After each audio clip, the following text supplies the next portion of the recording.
Good afternoon. How are you doing? I'm well, and how are you?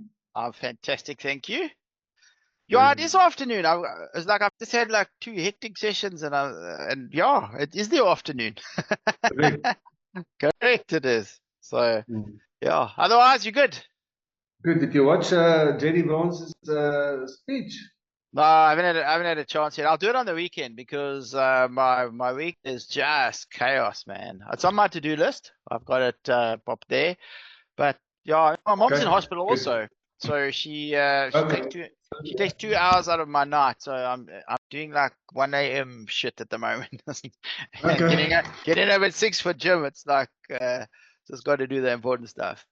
And this whole process, yeah, I'm building the slides as I go. So I'm adapting. In fact, I'm busy building a GPT for you guys. It's going to be quite exciting. So we'll see how that works after today. So anyway, Masana, how's it? I'm good, and you, Paul? How are you? I'm very well, thanks. No I'm just, complaints. yes, I was just typing now in the chat that can I please be excused for the first couple of minutes? I just have some clients to call, but I'll be back in the meeting as soon as I'm done. All right, all good. Do what you Yes, need to do. thank you so much. Perfect. Okay. Yeah, but I'll be back. All right. Chris, how's it?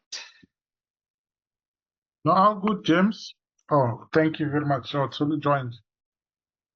Yes, there we go. Okay. Okay. No, I'm all good. Can't complain. Can't complain. Good to hear. Kitimitch, is he still? I think Tuesday. I think he said he was writing exams. Is he still out, or anybody else, or we good? He's on leave for this week. So we will miss him this week. Okay. Everybody else should join as per discussion yesterday. Okay. We'll give it I will give it a moment or two. Let's see. Yeah, no, it's fine. I'll just send a reminder now. All right. So I'll check with them as well. All right. What I'll do then is I'll start because the first part is just kind of a bit of revision anyway to bring everyone up to speed. Give me a sec. I was going to find a. No, not that, man. Okay, let's share a screen. Yeah. Let's move this to my other screen.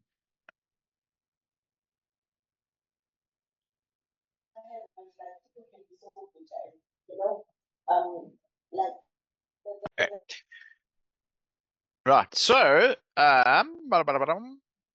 today we're going to get into actually starting to generate the profile, and you'll see how some of that original stuff that we did is like really important, and how it starts to carry through. So, just a quick recap. So, first week, remember we spoke about the game plan, which is essentially and we've sort of done 1 and 2, right? So we've knocked out who our client is. Hopefully you guys have got a message that works. And now we're going to build the profile, and then after that we're going to start sending the messages.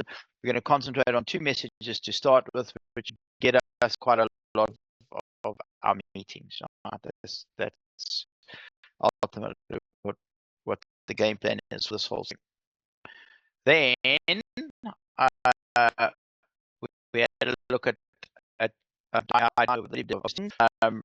a lot of you seem to come up with a relatively solid idea of who your niche is. I gave you that existing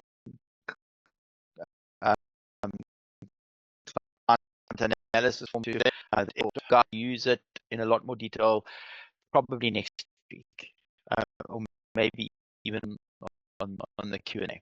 But we were picking a niche, so we looked at like industry stuff, niche stuff, existing societies, and some other stuff. Just make sure that it's actually a good niche to pick. So you use 2 exercises: one where you fill out about a bunch of information about yourself, and then the spreadsheet. And then for some of you, you went through and you did the GPT creator, which is like really cool. It gives some really nice results from that. This was the niche selection questions. That was the other part of the homework. Then last week we started to look at what are the big problems that we solve for. Right? So we the process that solve for them, right? The ones that they'll pay us money for, and from there we went on and we created our message or our headline. Right? So we started looking at this interesting matrix of pains and gains, because we said a problem that we solve can be a negative problem or a positive problem. We had a look at the roadmap, right? And one of the reasons we did this was to find a way to the niche that we selected, particularly from age range, which is sort of at the bottom, because this can actually give us quite a good idea of where we should focus, you know, the messaging to the particular niche that we have chosen. So again, that means you can't tell the profile. What we'll try to do is to get a focal point, right? Because the goal of the strategy isn't how we get it, where it comes from. We just need to get you a meeting, because as you know, when you're in the meeting with people, that's when you get to find what they really need, and then you can give them all the solutions that you need. And of course, if you find people earlier on towards the left-hand side, a lot of you have the rest of this growth to look forward to.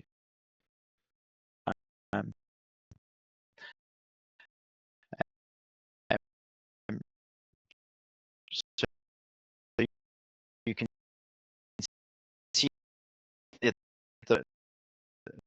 that your feature as well is quite sort of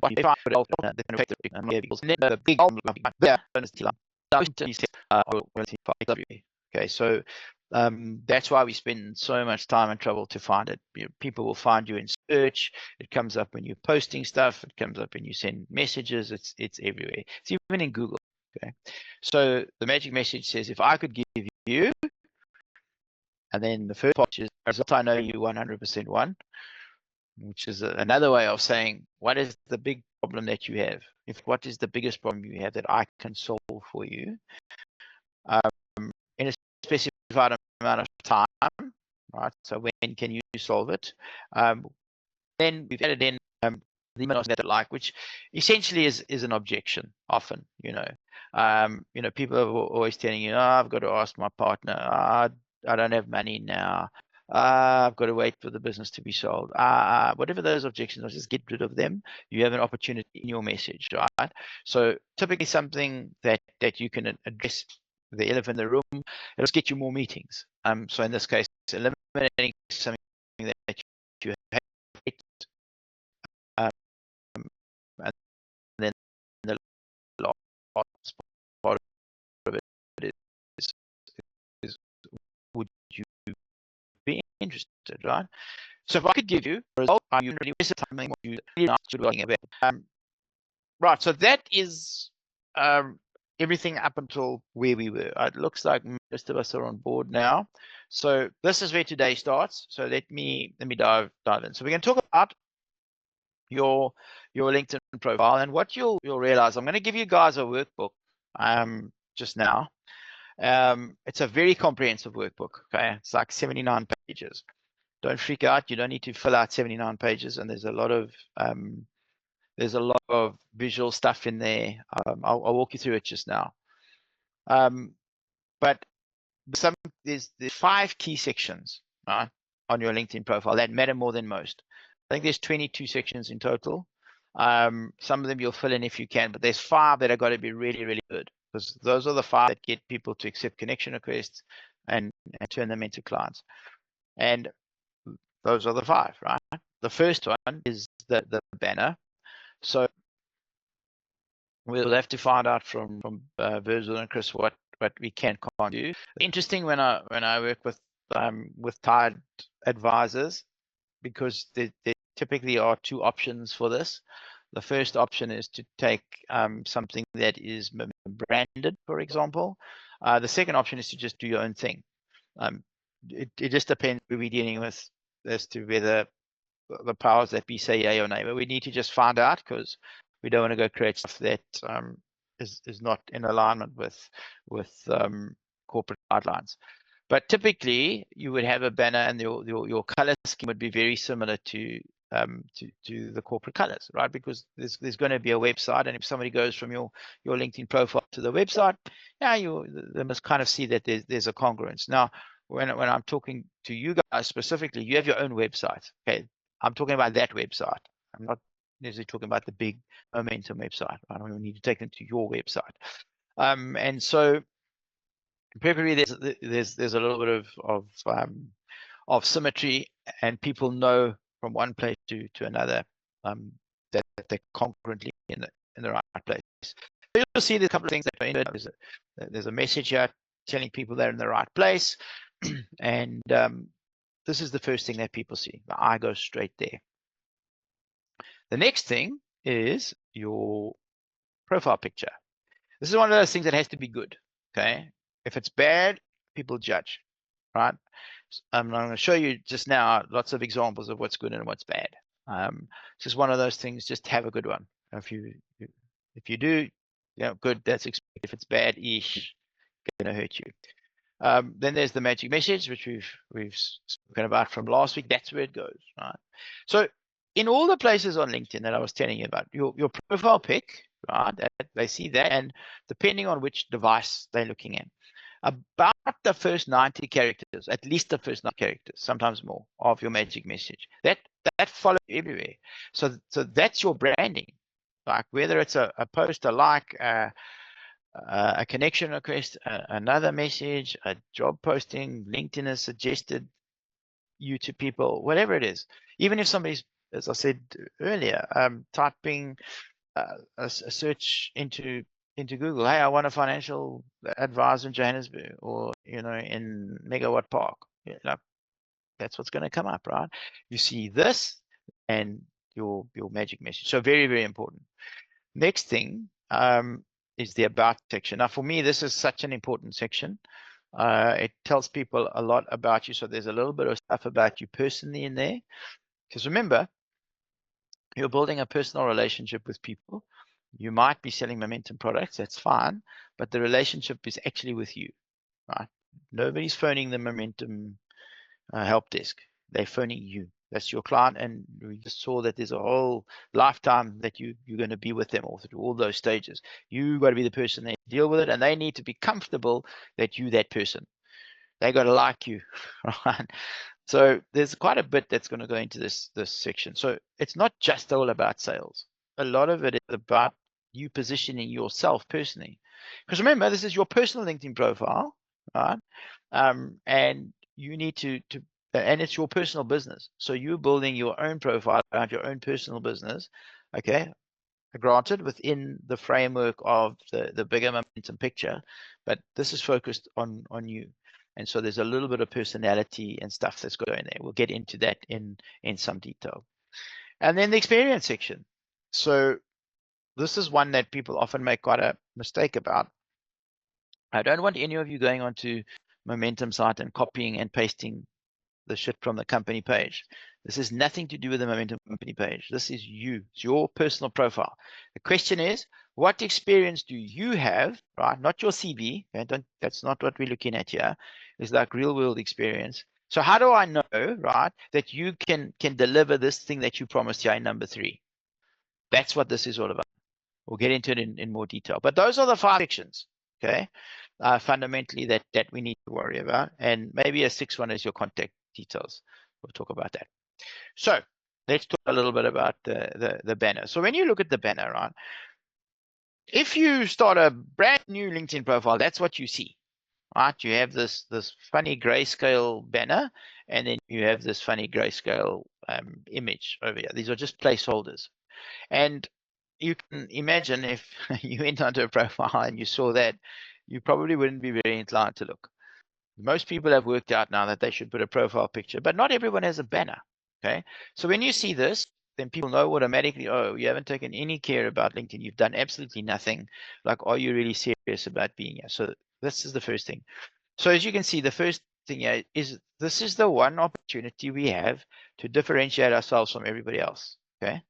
So I would say to you, if you have an option, create a personalized banner. Right? Don't take the stuff, marketing department will be cross with me, but it is what it is. Don't take the stuff that they give you because they've got 10 banners and they say choose one. Don't do that unless you absolutely have to. No, create something for yourself. Be unique because people are buying you, right? You can still link it to the branding, but that's your best bet. You want to stand out. Also, the banner is the first thing people see, right? Like if you go back here, when you get to a LinkedIn profile, that's a profile. Where did your eye go? It went there, right? It went there because that's where the color is. It automatically goes there. So this is the first thing they see. So you need to make it memorable, right? It's got to be good. And also, a really good banner is going to let people know they're in the right place. If you remember from the game plan, once we've got this all sorted, we're going to go find the people that we want and send them a connection request. So we're sending very specific people here, and people have got very short attention spans today, like 1 second short on LinkedIn. So they're going to get to your LinkedIn profile and they're making a decision. Am I in the right place? Yes or no? Should I bounce off or can I spend some time? Will my time be well spent on this profile? And if you let them know right away, because the first thing that they see is the banner, that they're in the right place, that's one of the surest ways to capture attention. So that's what we're wanting to do. Yeah. So the banner itself has actually got 2 pieces to it. I want you to sort of conceptualize this. So the first piece is the image itself, right? So if you go into Canva, you download an image, there's the image. Then you can stick stuff on top of the image, right? And here's a bunch of stuff. I just call them complementary elements. So a company logo, for example, right, gets stuck on. So even the Momentum marketing team that are building a banner, right? They start off and they build the first part, and the first part has got it's a red or a shaded background, right? Then they've got a logo. So the logo, they stick the logo on it. A logo is an element, company logo. Just stick it on and they build it out. If they put any text on it, they write some text, they put it on top. So these are elements that you can add, like a logo, any text element, right? Like calling out to let people know they're in the right place. A call to action. Hey, book a call with me, or find me, see my YouTube channel, download my free ebook or whatever it is, right? Contact details. I don't love this one. I have seen some people do it, and sometimes it's effective in certain circumstances. For you guys, I don't know. I wouldn't do that, but I'm giving you the options. And then any other images that you want to put on, right? So let me show you some examples. So the first one that we're looking at, where there's an underlying image. When you look at that image, right, what's the first thing that comes into your mind? Space astronaut, right? So guess what this person does? She's an astronaut. What a surprise, right? She's in fact did some stuff with SpaceX, and she was in fact the first female commercial spaceship pilot. But you knew that immediately by looking at the image, right? Have a guess what Kimberly does without reading. Yeah, she's a photographer, right? It's not rocket science. Very, very easy to see. So you can have some sort of image to denote what it is that you do. This guy here, he's done something different. He's just got a color, right? It's just a color, and then he's put little elements on top, right? So he's put the JSON, and he's basically showing you what he does for a living. He's a coder, right? So he's putting code on top of it. But he's used the base has been the color, the code has been all these other things or some of those other images. So that's what he's done there. Okay. Now color can be like this, or you can do anything. Like I prefer to have something that's a bit more interesting, like something that's got a gradient, or this with a gradient, but also breaking it up in the middle. If you go onto something like Canva, there's so many amazing things for you to do. But that's color, quite simple, right? Now let's talk about the complementary elements, right? So the one that I like the most is this. You want to let them know that they're in the right place. And I have this little formula called the what specialist to the which industry. And it's very, very simple. It's like, what do you do and who do you do it for? So the who do you do it for is going to be the niche that you've chosen. Just tell them right away, you're in the right place. Okay. And I'm the person that's going to look after your finances, etc. So here's some very simple examples. Somebody might say, I'm a sales training specialist. For who? Because that's what I do. Who do I do it for? For the medical profession. Or I'm a tax specialist for the motor industry. Or I'm a financial advisor for new graduates. or in my case, client generation specialist for accounts and financial advisors, right? When you go here, you know, it's either for you or it's not. And you can see what I've done is up top, I've spoken about the problem. In other words, this is what I do and the niche. So this is the problem I solve, the client generation problem. What I do, who do I do it for? Accounts and financial advisors, right? So it's not rocket science, but you can see lots of elements. So look at the elements on this, right? So the thing, it's quite tough to see. In fact, this background here, right, is the same background that's on here. That's what my background looks like. It's a long story how it came to me, but it did. I have this background that I use a lot, right? So that's the quote unquote the color, the plain color. Then what is this? That's an element on top. That's the text, which is the little formula. There's a logo. That's an element on top. There's a picture of my book. That's an element on top. And there's the system. So people know I do a system. That's an element on top. Okay. So you see what I'm saying? You can be quite creative with this. You create something that works for you. But this is quite a nice layout to model.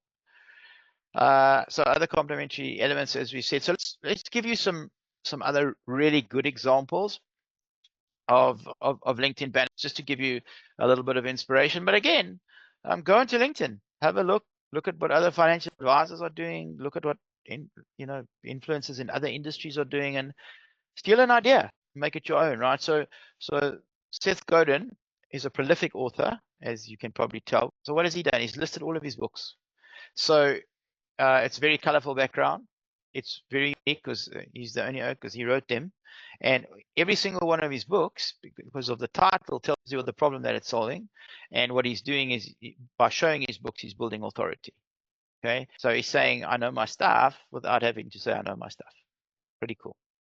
This guy here, he tells you, so his name, and then he tells you, yeah, real estate broker and investment expert, right? So real estate broker is the niche, real investment expert, that's the problem he's solving, right? And in his case, he's chosen to put his contact details in here, right? And obviously you can see there's some real estate in the background. So there's the image. So he's done a bit of a combination.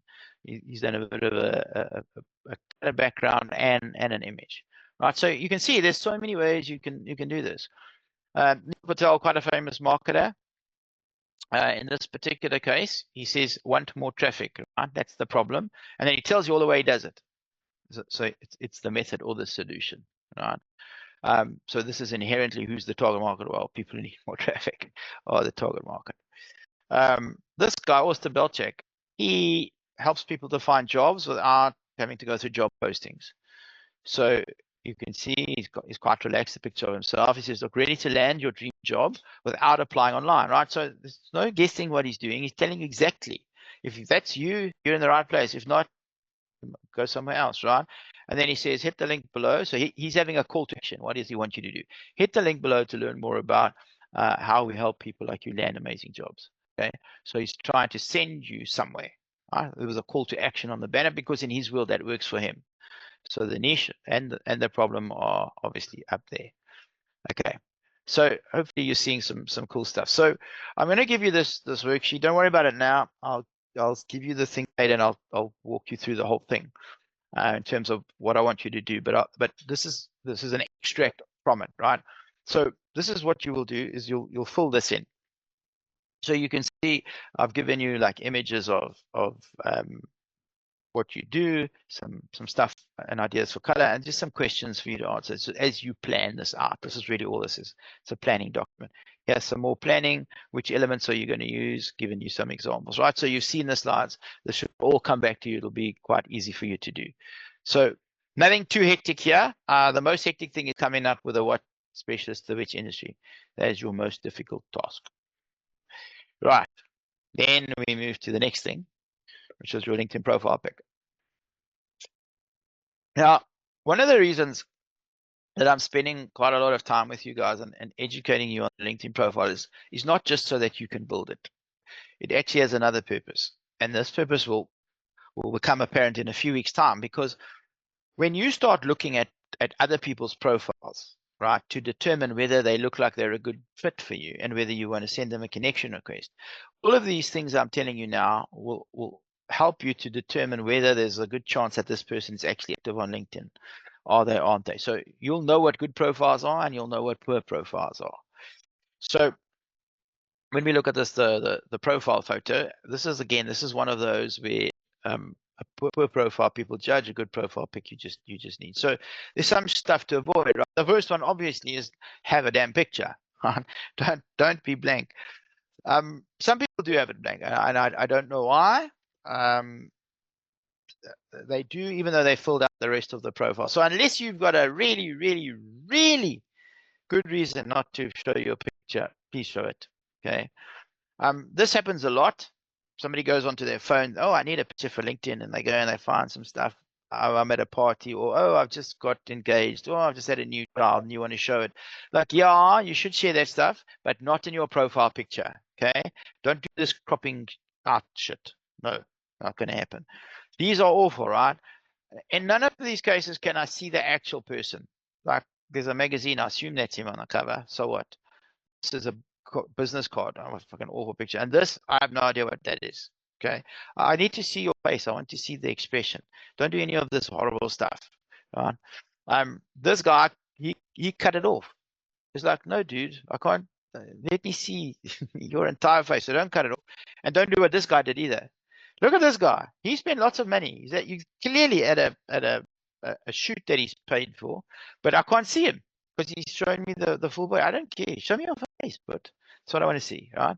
These guys are all terrible in the sense that this one, the lighting is bad, and these people I can't see either. So these are all terrible, right? So it's really important to have a good photo and avoid all of this stuff, right? People make a lot of very instant decisions on whether they like you or not based on your profile pic. So, okay, that's what you shouldn't do. This is what you should do. So have a recent headshot. Okay, most of you probably will. You don't want people to meet with you on LinkedIn and say, you look a bit different now to what I expected on your LinkedIn profile. Like, that's an old one of me. I have a new one, right? Because it's out of date. This piece I'm about to tell you is very, very, very, very important, right? We're going to talk about authenticity a lot. You want your profile pic to authentically represent who you are. So however you dress, when you see clients or you go to the office, that's how you must dress in your LinkedIn profile pic. Okay. So you can be an athlete and be in a t-shirt or a tracksuit. That's fine. Okay. But it must be clean and look good. However you dress, that's what you want to do. Just be professional. Right? This is your window to the world. So dress appropriately, as we've just said.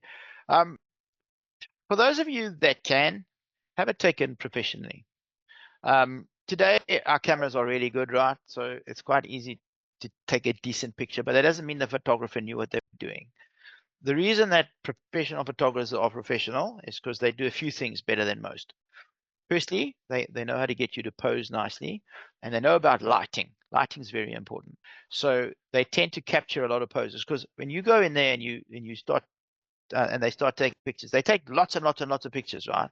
And oftentimes the best picture is not the first one or the second one or the last one, something in the middle where something happened. So they will get pictures your mate with your wonderful digital camera will not get. Right. So the poses and the lighting are a big thing. So if you can afford it, do that. If not, that's okay. You have a clear background behind you. So don't do this. This worked at the time that I did it, and it was for authority. But you see, the rest of it is just a white background, right? That I have there. You'll see today I don't have this anymore. It's just a colored background. End of story. You want it to be clear. Why? Because you don't want it to be fighting with a face. You want people to see your face. That's the whole thing. You want them to see your eyes. You want them to see your smile. So be friendly and take up all the space that you can, right? So what that means is that this is typically a headshot, maybe a little bit of shoulders, but typically it's just a headshot, right? You don't want any more in, because you want to use as much of the small little piece of real estate as we have for people to be able to make a judgment call as to whether they like us. And you guys will see this, right? All the stuff I'm telling you now will come back to you later when you are actually looking at profiles yourselves. So what you'll see is you'll look at profiles and something will just turn you off. And some people that have got friendly, I mean, I find myself sometimes clicking into a profile that I know I'm not going to It's not really my ideal client, but I just, like something in that picture has just captured my attention. Oh, this is interesting, and I'll go and I'll have a quick peek. That's what happens, right? So this is more important than you think. Don't just throw it away. Here's some rules for you. This will be in your workbook. Everything I've kind of just said, but fundamentally, right? It's really simple. It's like dress like you always dress. Have a haircut if you need to, comb your hair. Stand against a clear background and smile. Like those are the golden rules. You'll have an amazing picture. One of the things I've said to you before, but this bears talking about again, is that your LinkedIn profile, right, is the most powerful one-page website on the planet, and it's not an accident the way that it's designed, right?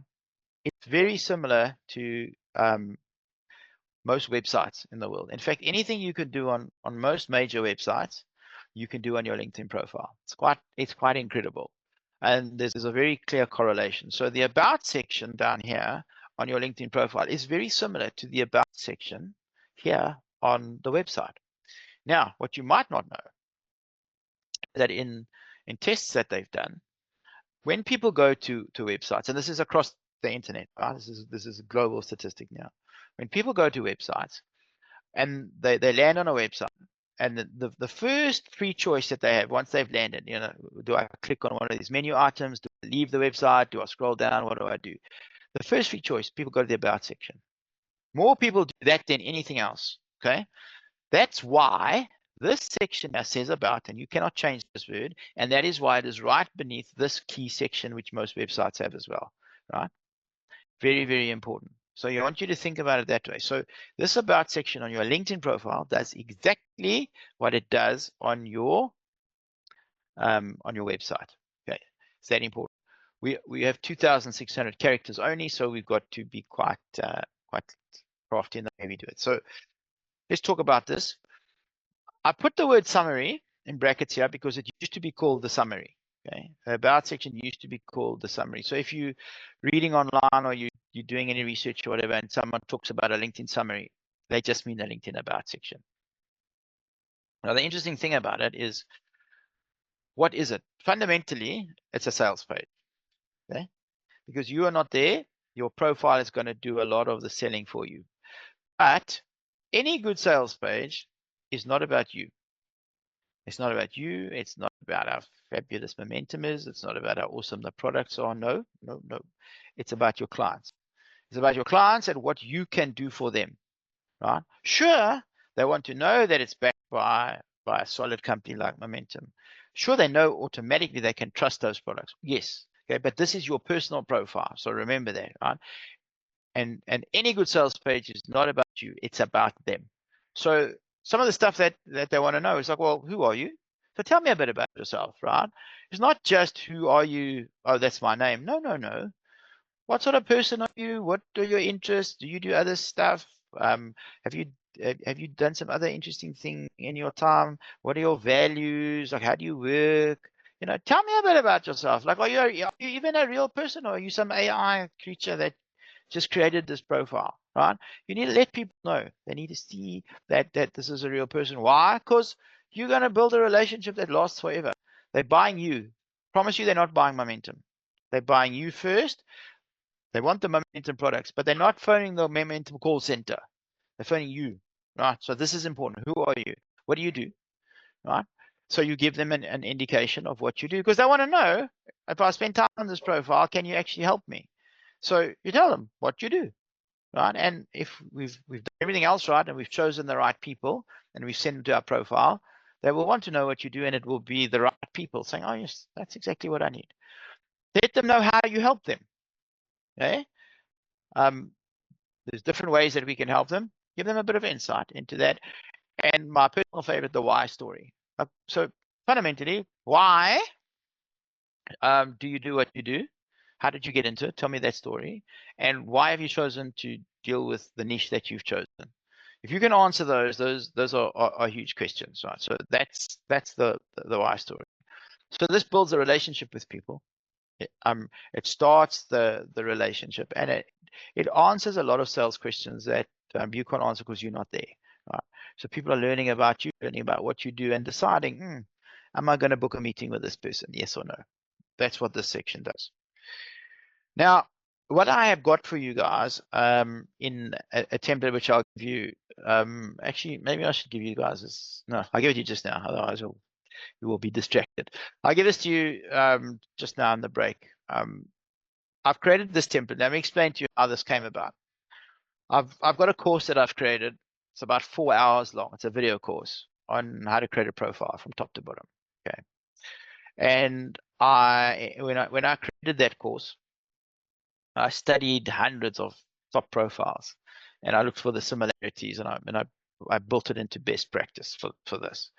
And as I was going through it, I realized that at the end there's really 7 key sections that people go through, right, to build this out. And these are them.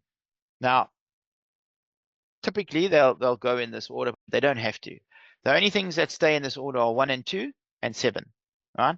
Those ones I wouldn't mix with, but 3, 4, 5, and 6, you'll mix and match and put in what you want, take out what you don't want. It really doesn't matter. But let me talk you through this. Now, all of this is in your workbook, as I said, so you'll be able to see. And if you go to my profile, you'll also see that my profile is built exactly on this formula. Okay. And you can see exactly where it is. So there's the opening hook, there's the expanded value proposition, etc., etc. So in your own time, if you want to, you can just be in the workbook.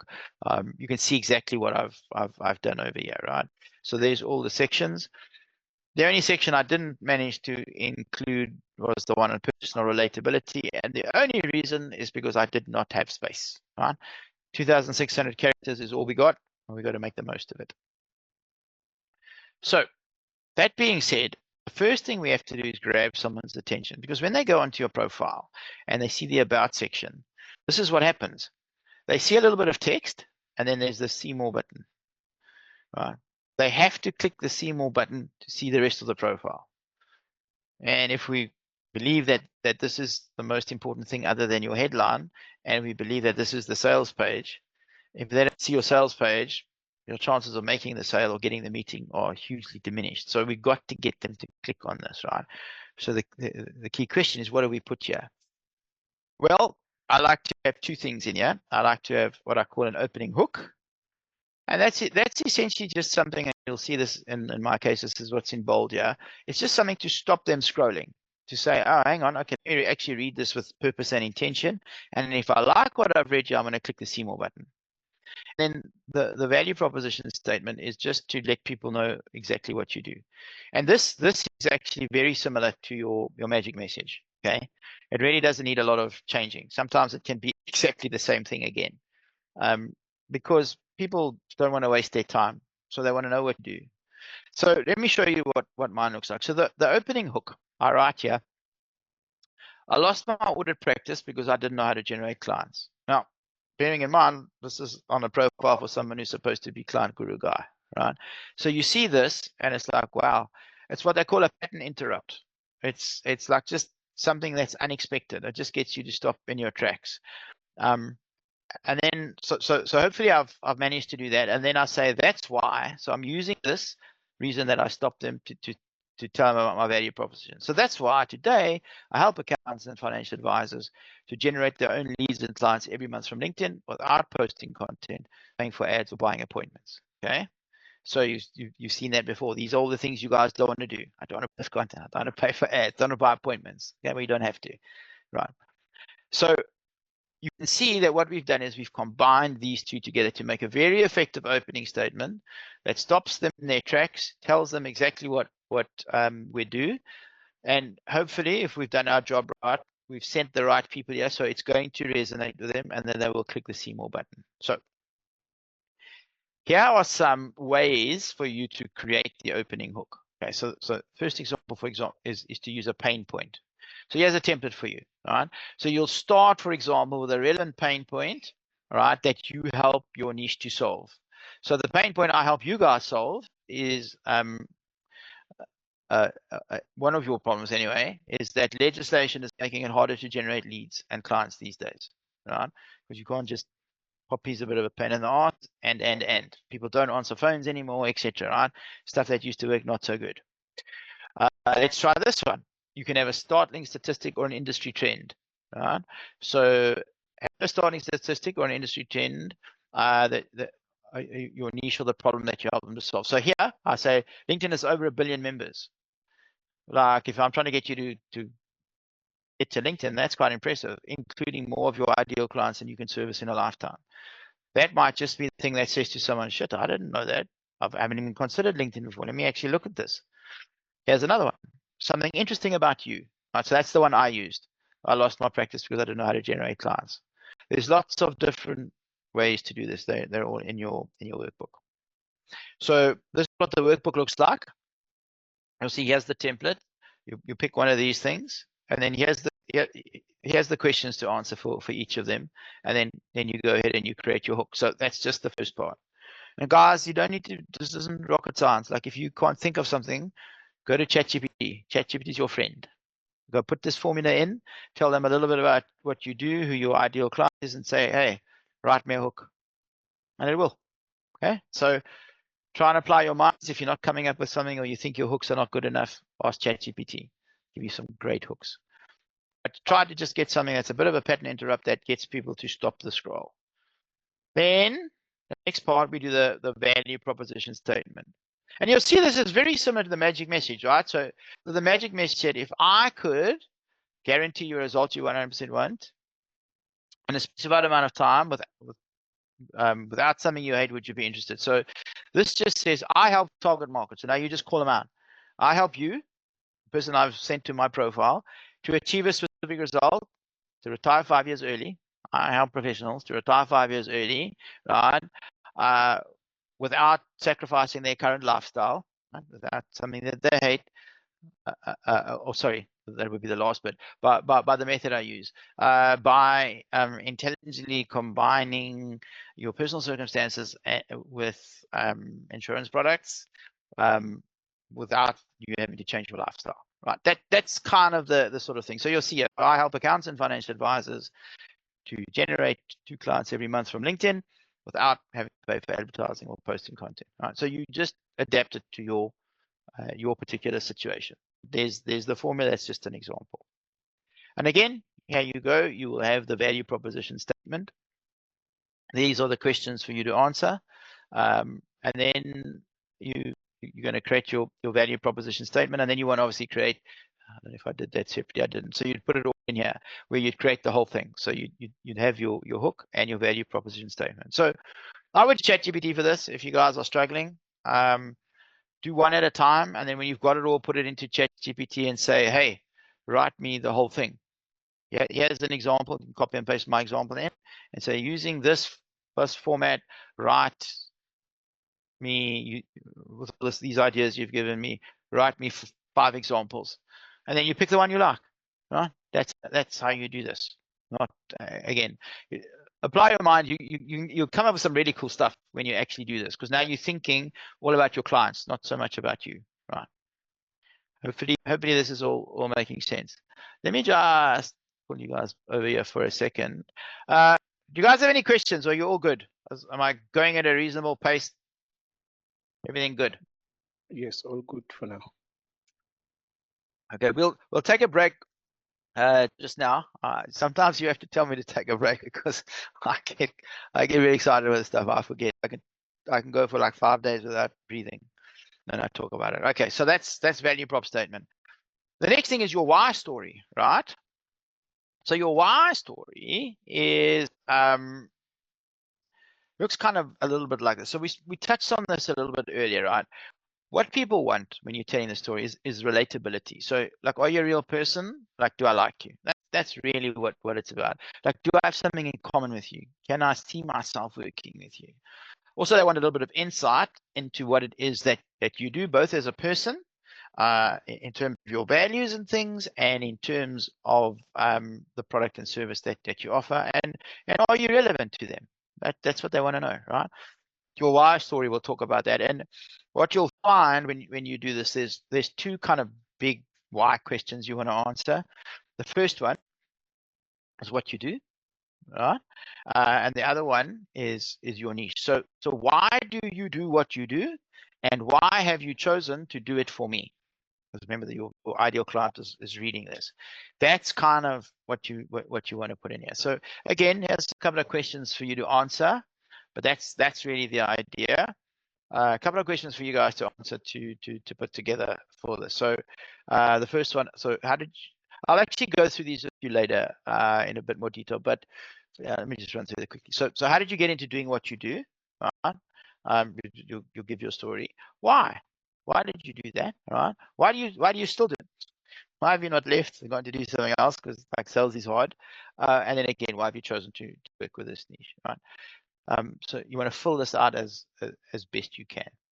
And then you'll take all that information and you'll create your story. And here's an example of mine. So this is my why do I do it? So as a chartered accountant, I spent 25 years in the profession.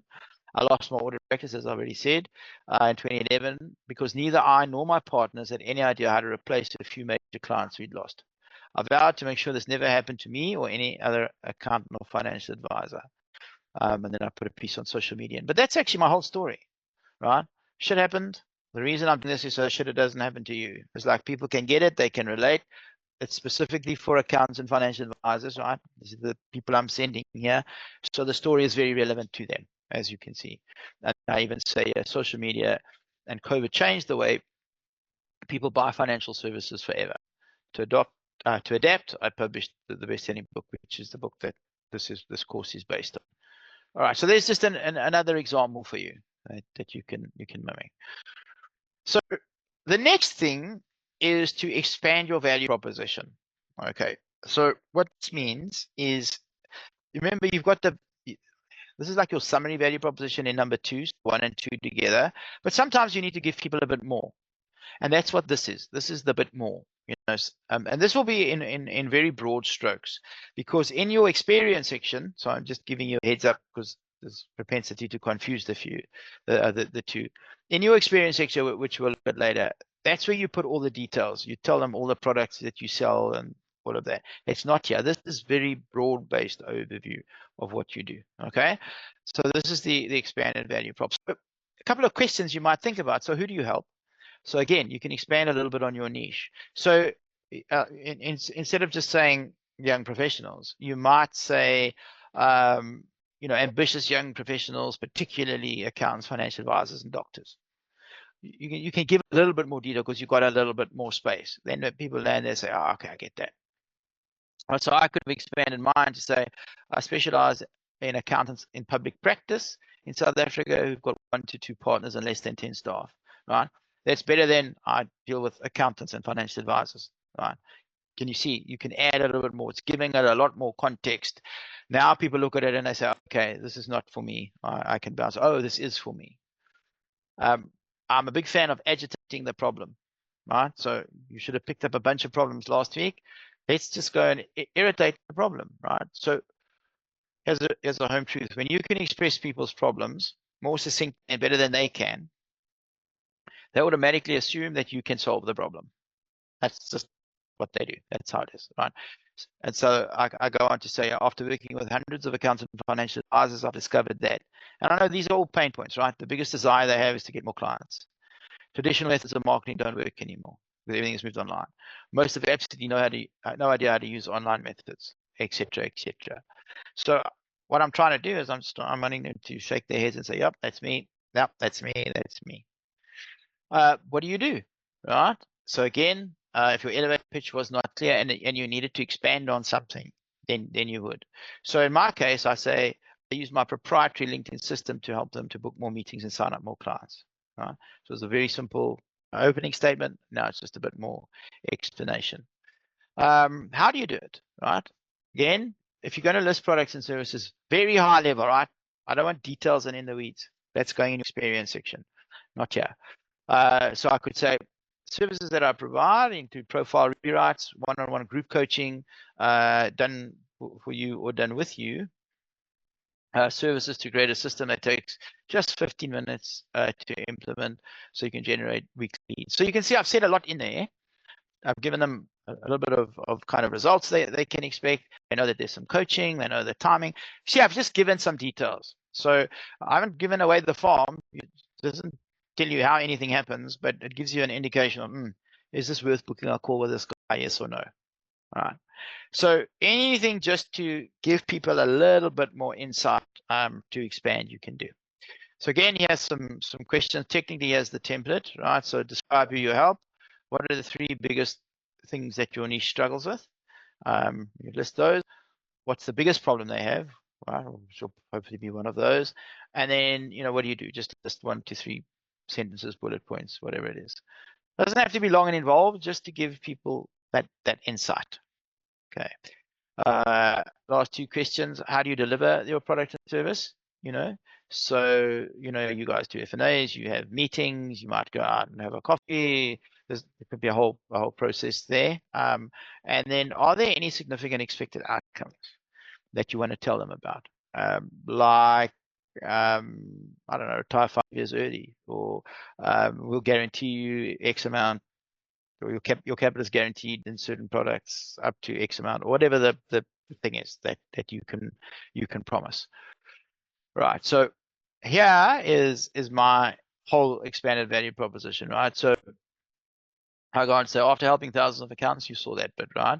How do I help? So the first thing I would recommend is to connect with me on LinkedIn. So I'm just throwing that in there just to try to get them to connect. But then I say, here's how it is. So I coach individuals or teams via Zoom to create their own personalized LinkedIn sales funnels that typically generate 2 to 5 booked appointments a week. That's you. You're going through this process. And also provide comprehensive notes, slides, templates, worksheets, control sheets, etc. Right? You're getting all that shit as well. You're getting GPTs, all sorts of stuff that's coming to you. Now, if you didn't know me and you were online and you read this, I'm giving you a bit of insight into what it's like to work with me. And then some other things that I do, webinars, blah, blah, blah. Right? Again, not details of what the books are called, what the webinars are called. No, I just have books, webinars, we do consulting, write your profile, etc.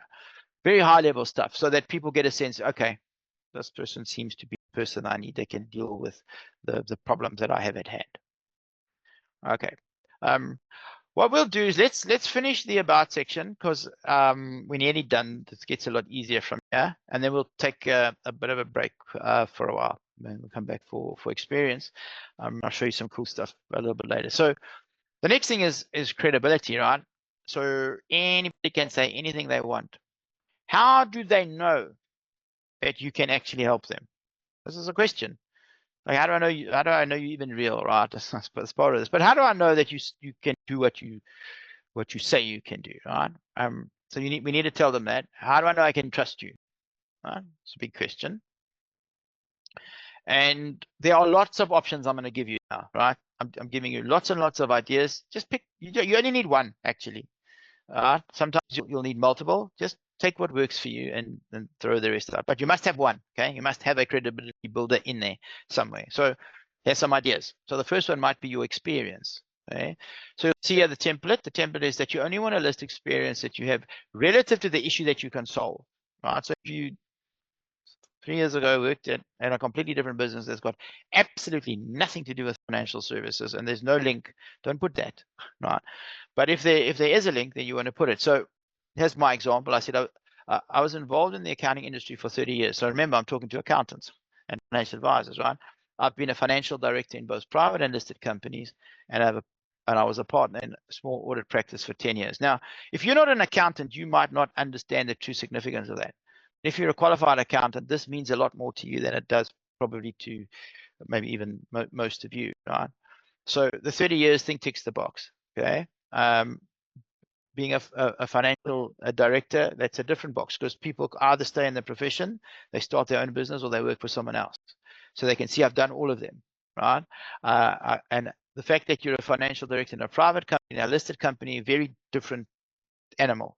You have to have different skill sets and you do different stuff. And I was a partner in a small audit practice. So they can see I've done like everything. So the people that I'm talking to know that I'm the guy, right? You see what I mean? It's just my prior experience as it relates to them. Length of time in the industry. For some of you, you can use this. Some of you will have to see, but this is particularly if you've got a lot of tenure, this is great. And this is really, really easy. So how long have you been in the industry? So, hey, I've been involved in the accounting industry for 30 years. It's true. It is. You can verify that if you need to. It's true, right? And so the implication of my prospects that is that, listen, if I've been in it for 30 years, I probably know what I'm doing. Same with you. Okay. The other one is qualifications. So I actually quite like to use length of time and qualifications together. So if you have some sort of formal qualification, whatever it is, even if it's not a degree related, so I know some of you have maybe got law degrees, fine, list that. That counts, right? People want to know they're dealing with graduates. They like that. So people that are involved in formal study, particularly if we have to join industry associations, we get some designation. So if you've got a designation that you can use, so independent financial planner, for example, you would use all of that. So CASA, CPA, whatever it is. So most people can build authority by listing their qualification and the number of years that they've been involved in the industry. So again, you can see here, say as a chartered accountant, so I'm telling you straight up, I'm a chartered accountant. I've been involved in the industry for at least 20 years. I started my own practice 15 years ago, and I've been helping small businesses with their accounting compliance ever since. So if I was writing an accounting piece, you know everything about me that you need to know. Is like, I probably know what I'm doing because I've given you all the facts here. Okay. Here's some others. If you've got any awards, right? Particularly industry awards, and specific to what you're doing. So if you were like the top advisor or the top 25, you get some external award, put it in. Awards are cool, right?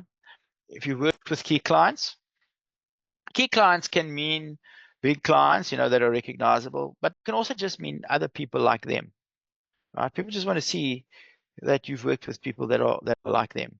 But obviously, the higher the profile, the better. And you probably, due to space constraints, you want to list the high profile clients. The results you've achieved, right? So list any good results that you've achieved. All of you have got clients, you put them into products. Some of them, things have gone pear-shaped. Somebody's had a heart attack, somebody's been involved in a car accident. Well, guess what? You sorted out medical aid and you sorted out payment for them while they were off, right? Because you put the right risk protection in place. Use all of those stories that you've got, and use those, right? Those are results that you've achieved for people.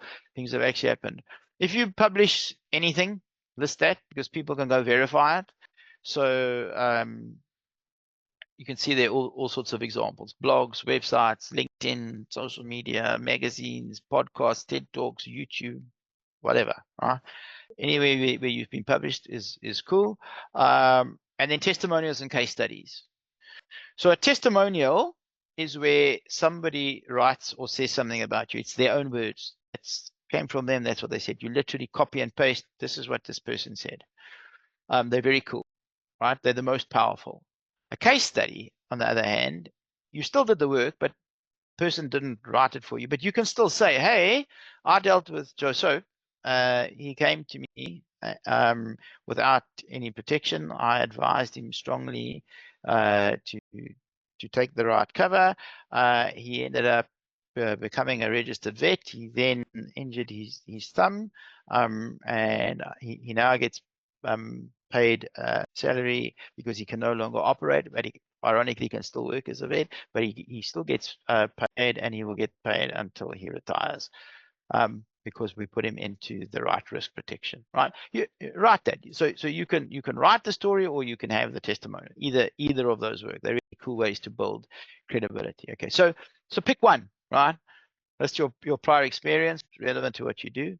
List awards, qualifications, notable clients you've worked with, anywhere where you published, length of time in industry, testimonials, right? If you've got any of that stuff, find something. All of you have got something. Just pick one or two, and you're good to go. So this is what I did. So I've got quite a lot of opportunity here to use the credibility that I have, because it's quite well known. So with you guys, for example, working with financial advisors, if I tell you I've worked with all of them, like, you're probably thinking, okay, well, he probably knows what he's doing, right?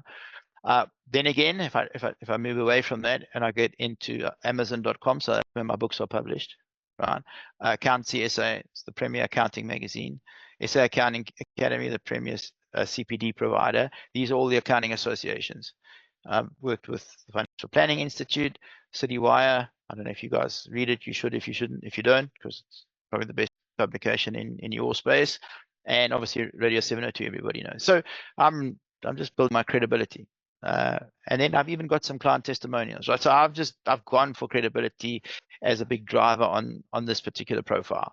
It just worked for me. It won't always, it may not work for you, but I'm showing you examples of what you can do with it. Right? Then the last two can, oh, never mind. Let's do personal relatability. Let's start with that. So this one is quite simple. Okay, this is just telling people a couple of things about yourself. So relatability would be these things. So things like interest, hobbies, sports team, fun facts. And the reason that you want to do this is just to let people know a little bit about you, because oftentimes people want to start a conversation with you and they don't know how to. But if they've seen on your profile that you support Manchester United and they're a Liverpool supporter, then they're going to send you a message saying, hey, sorry to hear Man United is doing so terrible. You should come over to Merseyside. You know, you'll have better luck. Now, that's a great way to start a conversation, right? No, you don't support my team. You still use the information that I gave you, and you started a conversation. And there's some friendly banter going on, and it's good to start a conversation. So any of these things work. Again, just brainstorm some stuff. Here's mine. This is one as I told you I didn't have space, but if I had, I would have said I'm a father of two teenagers who know everything. So put a bit of personality in there, right? Who I love performing magic for. I used to play provincial chess at school, and I'm a Manchester United supporter, right? There's lots you know about me. Gives you a bit of an indication of who I am as a person. And it's like 1 or 2 sentences. It's not long, involved thing. Last thing, call to action. So call to action, you're going to hear me talk about this a lot, right? Call to action is where you tell people what you want them to do. Okay, very important that we do that. Because a lot of us, right, we build these marketing systems, we post content on LinkedIn, we create a LinkedIn profile, we do things. Why do we do them? Not because we thought it was a good idea. We do them because we want to get clients, and we need clients to react in a certain way to each of these little marketing pieces we put out. If we don't tell them how to act, a lot of times they won't know, and then they won't do what we want. So a call to action is just basically calling them to action and telling them what to do, right? If I want to have a better description. So you'll see here, we want to tell prospects what to do next, always, and then give them a good reason. Okay. Now, what are the things that you're going to want them to do? For most of you, it's going to be to book a call. That might be on WhatsApp, or they'll call you on your cell phone. It might be they book a calendar. It might be they email you, whatever it is, right? But for most of us, we want an appointment. However, we couch that. We could ask people to connect on LinkedIn, right? Some of us have got other platforms. Like if you've got a YouTube channel and you want to send them there, or your Instagram page is fantastic, or your website is awesome, sure, send them there. It's fine. Or if you want to build an email list and you have a lead magnet to give away, you can do that. I suspect for most of us, we want the first one, right? But I'm showing you what the options are for later on. And please, please, please tell people how to contact you. This is my pet hate with people, is they do not give contact details. It's like, if somebody's on your profile and they've gone through this and they're thinking, yeah, this looks good, and they don't know how to get hold of you, like, wow, what now? Like, someone might not want to send you a LinkedIn message. They might want to pick up a phone and phone you now, because this is you've just spurned something in them, and they're thinking, yes, I need to solve this problem now. Let me just phone. Or they want to send you a quick WhatsApp while they're thinking about it, right? Or they want to book on your calendar. So please give them all this information. So typically, give them phone number / WhatsApp. Everyone uses WhatsApp today, right? So you should have a WhatsApp number, even if it's not the same as your cell number. Calendar. So you want to have a calendar link. If you don't have one, don't stress. We'll talk about it later. And you want to you want to have an email address. Like, those are the big 3. Call to action. So again, nothing too exciting. Just ask them to connect on LinkedIn. So what we want them to do, right? Any of these things, and list your contact details. That's it. There's an example of what I did. What to do now? There's no doubt I'm giving you an instruction what to do now. Right. If you're serious about taking control of lead generation, please get in touch. So I'm giving them a reason why. And then there's the different ways. Like pick your poison and go. And that, I think for now, that is where we will leave it for now. So let me just get a bit of a sense. You guys have any questions? Or are you happy? Happiness, James. All right. This was the longest section. It's not too bad after this. The only other thing I want to cover with you after this is the experience section, because there's some stuff in there that I'll show you. And then what I'm going to do is I'm going to give you access to the workbook, and there's a worksheet that goes with it, but the answers are very similar to what's in the workbook. And the reason I'm going to give you that is I'm in the process of building a GPT. So I've written the content for it, but I've got to make a few adjustments, and I was debating how I was going to give it to you. The way that we're going to do it is you're going to fill out that that worksheet. It's just like a Word file, and then when it comes time to use the GPT, you'll simply import that with all the answers, and then the GPT will hopefully create all of this stuff for you. So you'll have a good opportunity to have a look at what you've come up with versus what it's come up with. And essentially I'm trying to take that final piece away from you, where you have to sit and scratch your bloody head and mix things around. As long as you can put the input in, we can use AI and technology to create something. And the something will be very specific to all of you, right? Because you're putting your own information in it. Everybody's going to get a completely different answer. So it's not a generic AI thing. And then after that, you'll have a look at it, and then you can make further adjustments to it to make it personal. So yeah, I'm quite excited about getting that thing done. We'll implement it either next week on the Q&A or next week in the session. But I think it's going to be very cool. All right, so it is 8 minutes past 1. Let's reconvene at 1:30. Is that good with everybody? 1:30. All good. Happiness. Yeah. Yes, thank you. Cool.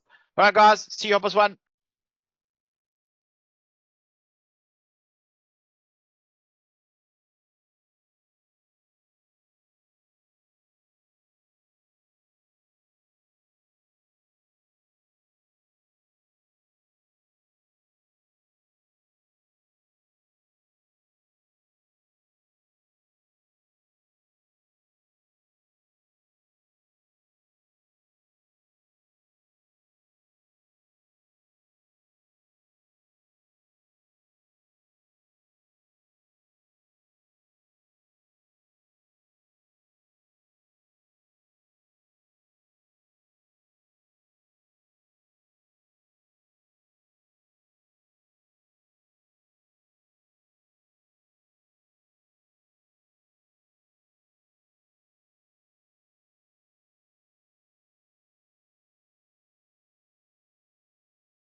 How's it? Everybody back?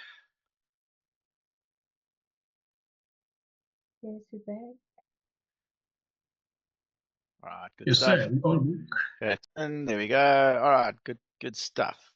You guys have any questions on anything we did before the break?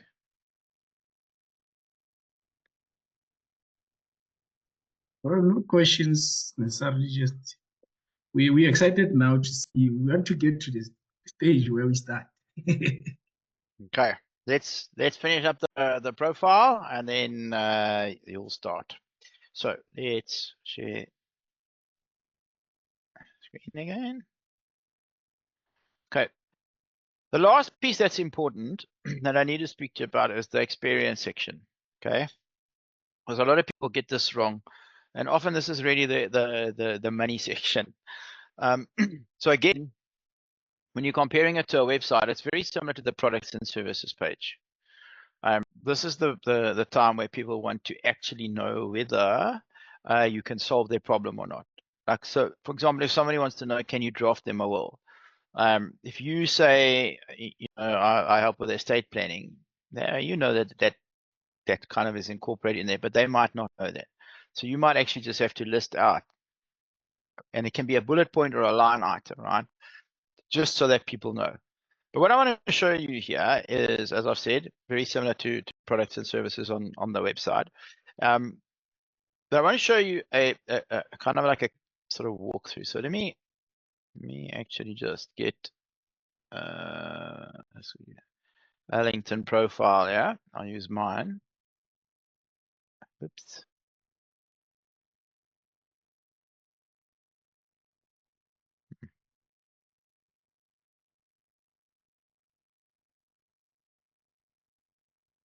Right. So what happens, right, typically when somebody comes to LinkedIn? And it doesn't really matter how they get there. In your case, they're going to get there because you sent them a connection request, right? They get to your profile. This is how it generally tends to happen. They go through what's going on over here. They look at the banner. So they like the banner. We tell them they're in the right place. They have a quick look at your profile picture to see if it's if you're an ex-murderer or if you look like you're an amenable person. You'll look at your name, which doesn't really mean much at this stage, and then they go here, right? So this is now where they're starting to think. There's your magic message, right? Are they going to stick around on this profile, yes or no? If they say yes, then they'll scroll, and then because this is my profile, I'm getting analytics. Other people don't see this piece. The next thing they see is the about section, right? And then as you can see, like we've just said, I'm trying to stop the scroll here. And then I'm also I'm giving them my value prop, and hopefully the people that are interested will go ahead and they will click, and you can see the rest of the profile is the rest of the about section. So all the pieces that you saw, I showed them to you individually, but they fit together to make an in-depth profile. There they are, call to action, right? There's a section to talk about services, which we'll get to. Some people will look at that. There's a featured section. They might look at that. If you're posting stuff, they might look at some of your posts. But generally what happens is they'll go from about section to experience section. Okay. This is generally what happens. And when they get to the experience section, what happens is that when you are creating your experience, one of the questions that it asks is, well, which company do you work for? And you'll put the company in, and then it will link it to the company, right? So you can see here, where there's a logo, you know there's a company page. I'll show you another example. So this is Infinite Sales Funnels. It's actually just the website I've got for one of my books, but it's not, I haven't really linked it. I haven't created a company page, and you know that because you've got this this LinkedIn placeholder over here. So if I click on this, I'll just open in a new tab. It's trying to find for me, right, anybody that's related to this company. So it can't find anything. I'm the only person on LinkedIn that is related to it. So what it does is it brings it back. So you can see it's quite useless. It doesn't really tell me much, right?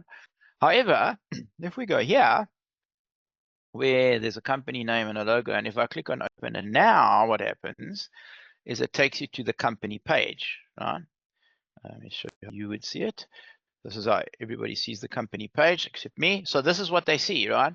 Now you can see that that there's a lot of similarities between your your banner here. This one is a little bit thicker than the one on the company page. And here, obviously, now is a company logo because it's the company page as opposed to your face because it's your personal page, right? But otherwise, it's relatively similar. Quite, there's a place to write some stuff, etc. Now, what then happens? They often get here. So they might. Let's go back down here. Doesn't matter which order they do it. So they might have a look at this and say, okay, let me have a look, and they open it up and they read some more stuff on here. And then invariably they'll click over to the company page, and then from the company page they can get to the website. Right? This is often what happens. So if they don't know Momentum or they're looking for something, they can't get onto the website from there. You guys have all got your own personal websites. When they click this link, they must go to your personal website. Okay, I'm telling all of you, do not screw this up, because if you send them to Momentum's website, you have a risk that they get lost to some other advisor. So you send them to your website. You've all got one. Right?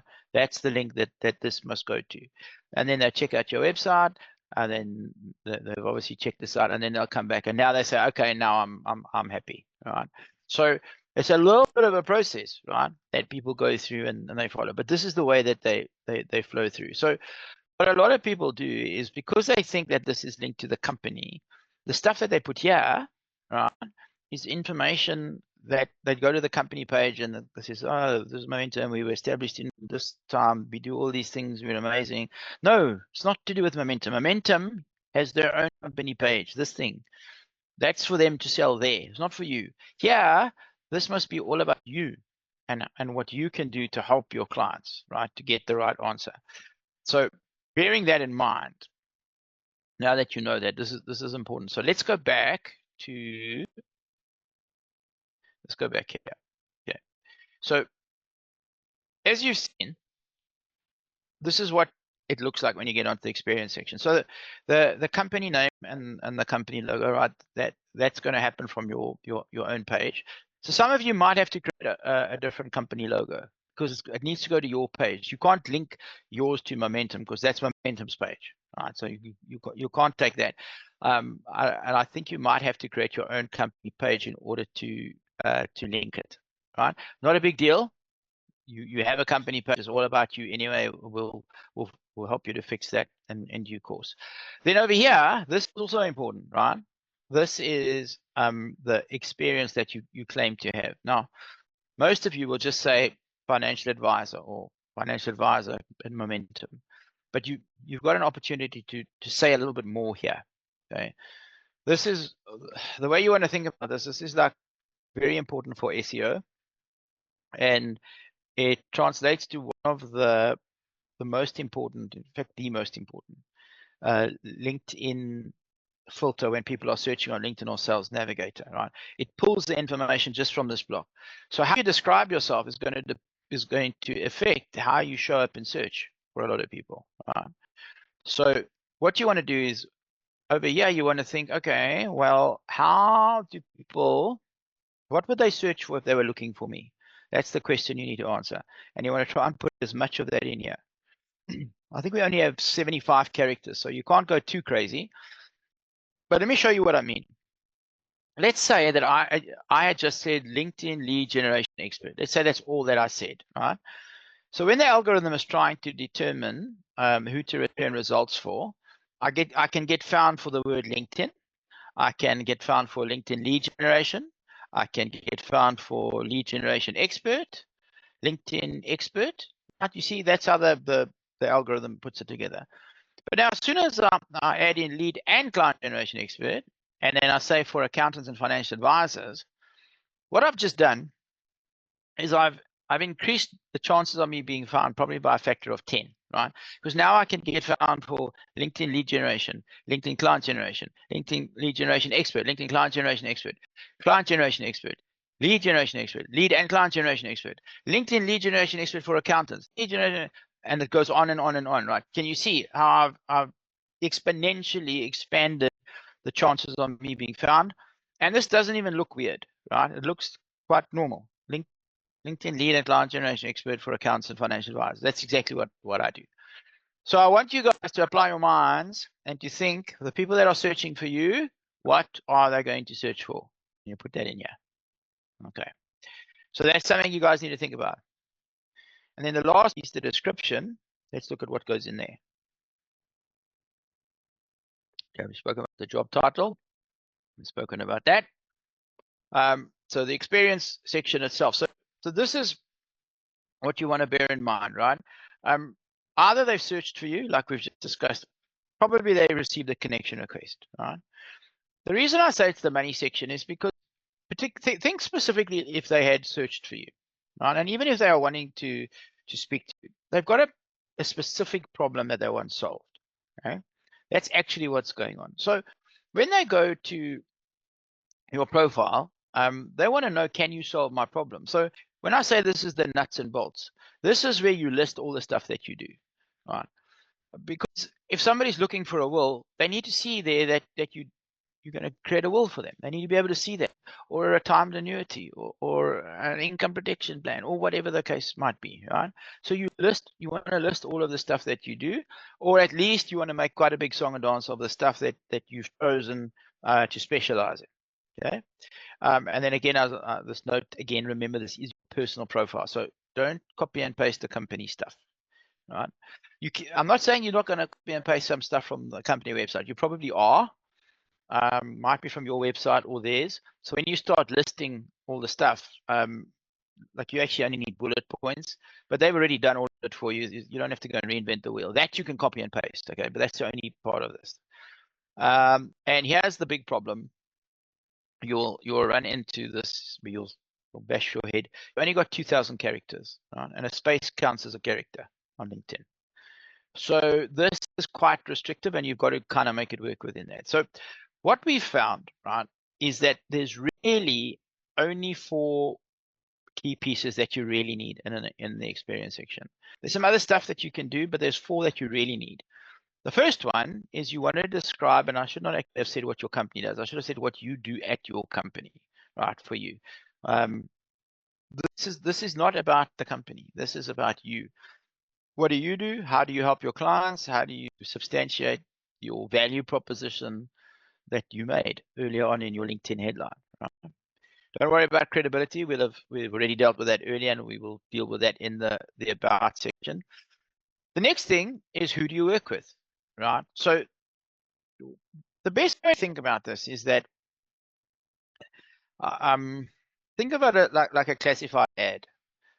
So we don't have newspapers anymore, but we used to, and they used to have classified ads where there'd be like a little headline, and then you would pay per word, right? So for each word that you put in, you'd have to pay. So you wanted to have the least amount of words in, because otherwise it cost you a lot of money, and you still needed the ad to put the message across. Well, that's what this is.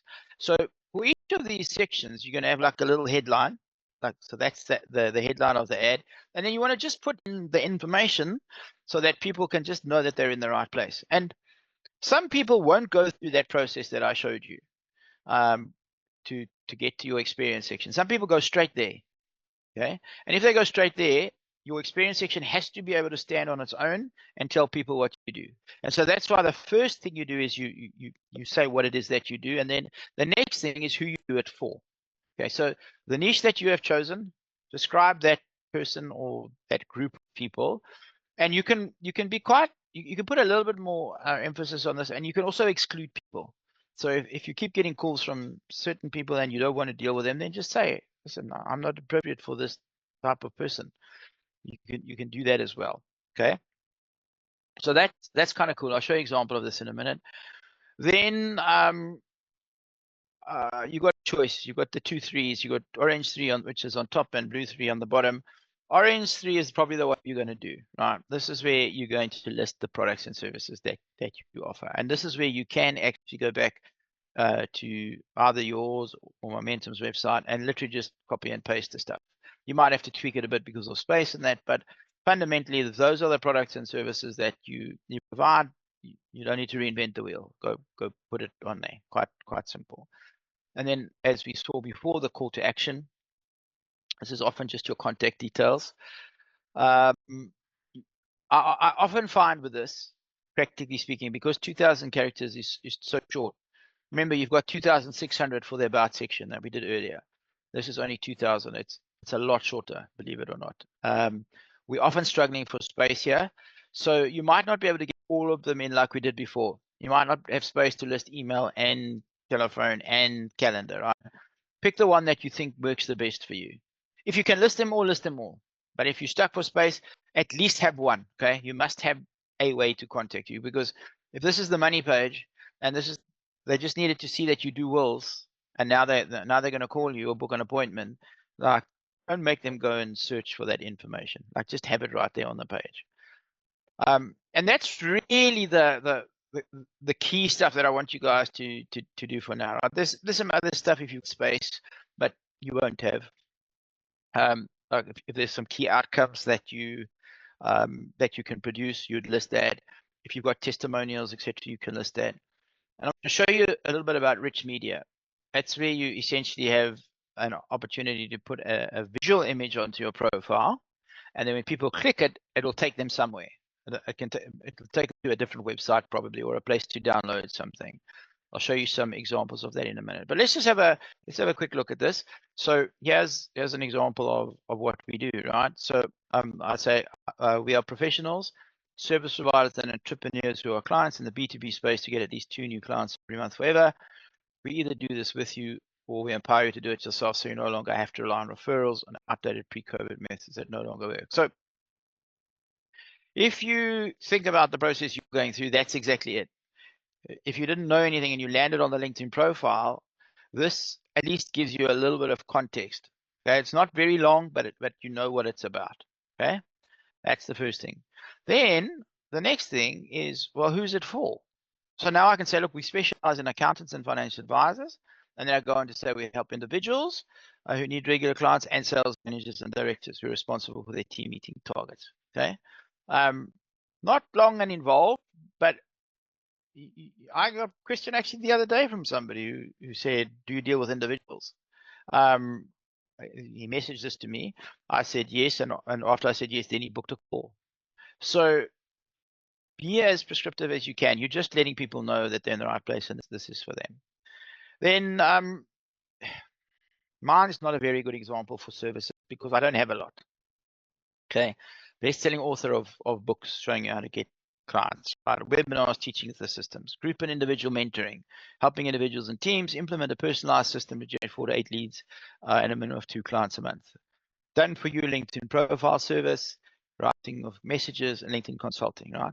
That's what I do. You've got lots of different products. You've got plenty of things to put here. And this is what I want you guys to do here. For me, this is how I do it, right? Because I don't have something that is well understood. You guys sell products that are understood by everybody. They know what you sell, they know what they do. For me, you don't know what my process is like. So for me, it's better to describe my process. So this was the other 3, right? Over here. This is the blue 3 at the bottom. Tell them how it works. I don't think this is for you guys, but if you disagree, go ahead and do it. Sorry. But this is what it looks like. So you're going through this at the moment, right? See if this resonates. So we've developed a partially automated regular LinkedIn client generation blueprint that consists of 3 simple steps that even people who are technologically challenged can implement. A lot of my clients are that. Once the system is built, it'll work for years to consistently generate new leads and clients every month forever like clockwork. It takes 15 to 30 minutes a day to get 2 to 8 leads a week, and that should easily translate into 2 clients a month. We'll coach you either personally or in a group on Zoom because the devil's in the detail and we want to show success. And we'll give you all the collateral, slides, worksheets, templates, standard operating procedures, and everything else you can hope for, right? So if somebody is reading that, at least they've got some idea of what working with me would be like. If that sounds like something they're interested in, they'd book a call. If it's not, that they won't, and then nobody wastes anybody's time, which is the perfect result. Again, the call to action, as you can see, calendar, WhatsApp, email. But if you've got space for one, choose the one that you think is most important. Here's an example of some expected outcomes. So for me, I can say an average of 30% connection rate, acceptance rate, generate 2 to 5 appointments a week, sign 2 clients a month, right? These are results we get consistently. So I can say that because it's proven. There's an example of a testimonial, very, very simple. Some of your clients say, Credibility we don't need to worry about. So here would be the worksheet example. So for example, here you'll see, think about what keywords or search phrases people would type in if they were looking for someone who provides the products and services you do. So it's for this thing here, right? This is where you self-identify, because LinkedIn's going to say, what do you do? And you're going to give it a job title. This is your job title now. So try to give yourself as much chance as you can to be found in the LinkedIn search engine, right? So that's the first thing. A couple of examples for you, so that you can check, and this will all be in your workbook, by the way, right? Okay, we discussed all of that. So what do you do, right? So again, just 1 to 2 sentences. There's the example. Who you want to work with? So who do you want to work with, or don't you want to work with? There's a slightly different example to the one I gave you before, but similar concept. This is the one where you need to apply your mind a little bit. Questions to answer. So create a bullet list of your products and services and make sure you list all the key stuff. So if you can't list everything, then list the key stuff. So you'd probably have it like in sections, like you might have savings or investments or risk or retirement, that sort of thing. And then you can have bullet points below that for each of the things you do. And if there's a bit of space, obviously you can go ahead and you can expand on that. Okay.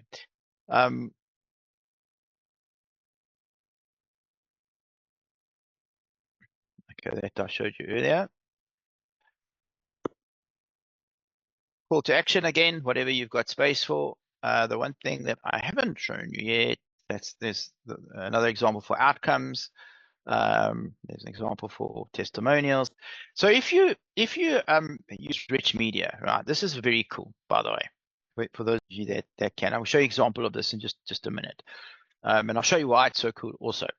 So you can add any rich media that you want, and you're going to add stuff that's really going to support whatever it is you're doing. The rest of your profile, and specifically you might want to support some stuff in your experience, right?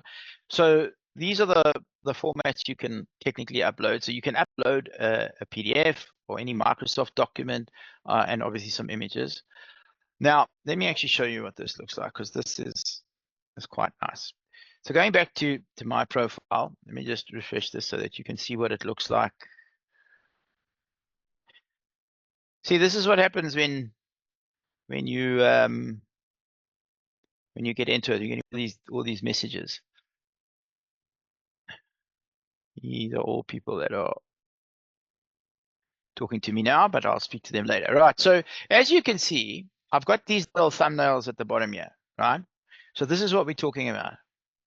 Yeah, these are the visuals. So if I click on them, so if I click on this one, for example, for testimonials, right, you'll see I've got a little bit of text, see what others say, and then there's a button. So if I click on this button, what it's going to do is take you to YouTube.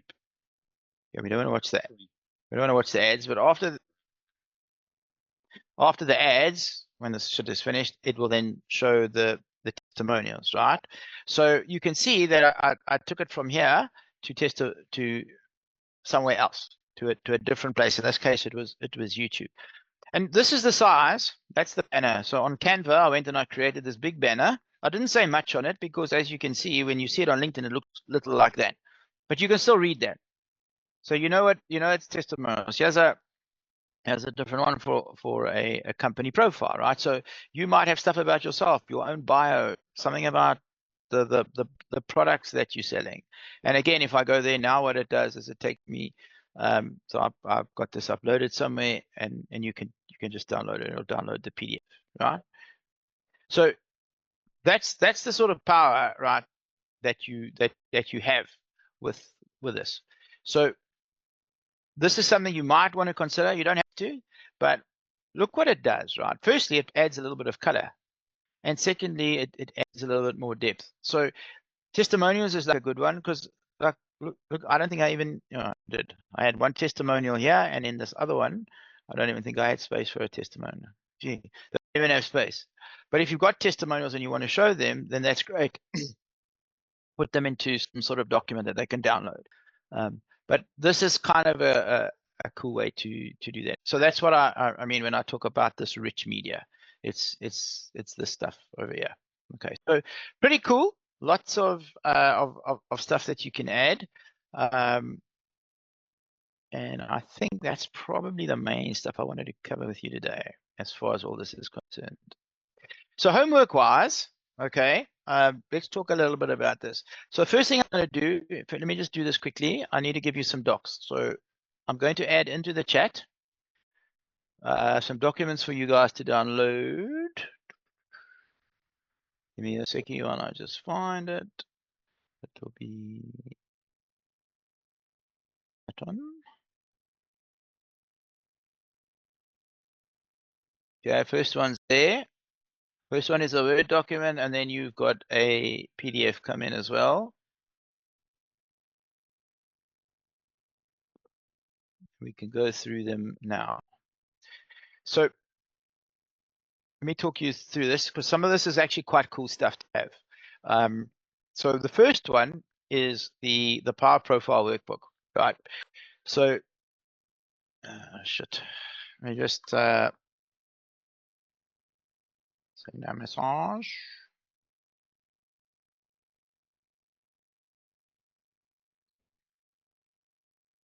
This workbook I built, or I created when I built the course, right? So it's the companion for the 4-hour course.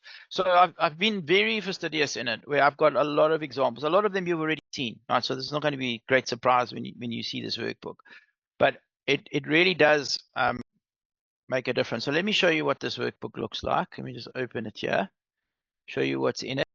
So I don't want you to do everything in here today, but you can have this as a reference piece, right, for yourself. So if you look at it, you'll see down there, there's 79 pages, okay? It's not a crazy thing. Don't freak out with 79 pages. There's a lot of images and stuff, so it's not 79 pages of work, but it's very comprehensive, right? If you take this thing from top to bottom and fill it in, you'll have a complete LinkedIn profile. So what I've done is I've created a table of contents for you, and you'll see it's color coded, right? So the orange stuff is the stuff we did today. These are what I consider the critical sections. Right? This stuff is vital. You've got to have it. This is the stuff that creates clients. Okay. Most of the other stuff is just by the way. Okay. If you've got it, fill it in. If you don't lose sleep over it. You lose sleep over the first 6. So these sections, yeah, the core section, the recommended section, the additional section, and the interest section, LinkedIn has named them that. And if you go onto LinkedIn and onto the profile and you have a look, these are the subsections: education, skills, featured section, licenses, projects, courses, recommendations, volunteer experience, publications, patents, honors, awards, test scores, languages, organizations, causes, interests. As you get further down the profile, that's where this stuff is. So most people never even get down here on your profile. Okay. So if you've got it, fill it in. If you don't, leave it. Not serious. Okay. But this numbering system here, all right, is the numbering system for this workbook. Okay, so there's your table of contents. So you will see when we get into it, a bit of an introduction. Again, I've just given you a slightly different view of it so that you can see the workbook structure. But as you go in, number 1, let's get past. Yeah, number 1 is the banner, right, which is number 1. Number 2 will be the profile picture. Number 3 will be the headline. Okay, so as you go through, you'll see this will be very familiar. There's a lot of the banner stuff, right, that we spoke about. There's your profile picture. Not really much to tell you, just the rules. Get a good picture. The headline, we spoke about it. There's the formula that we've already spoken about. If I could give you the thing you really want in a specified amount of time without something you hate, right? Magic message.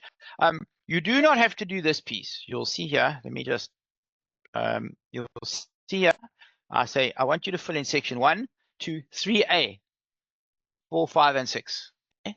You do not need to do 3B. This is something I've put in for people that want to do something a little bit different. You can do it by all means, but you don't have to. I'm not asking you for 3B. I just want this one, the short one. This one takes a lot more effort to do, but it gives you a lot of different possibilities and results. Read it at your leisure. I'm not going to get to it now. Contact information, please put it all in. Like just as I get Murin when I try to find one of my connections and their contact details aren't on there. It's like, what the fuck are you on LinkedIn for if you're not putting contact details on? Seriously. It's like, just put them there. And if you, some people say, oh, but people are going to phone me and spam me. Yeah, so clients also going to phone you and give you business. And if somebody phones you to spam you, take the ingenuity and see what they're doing and steal it if it's a good idea, right? So please put your contact details in. It's very important.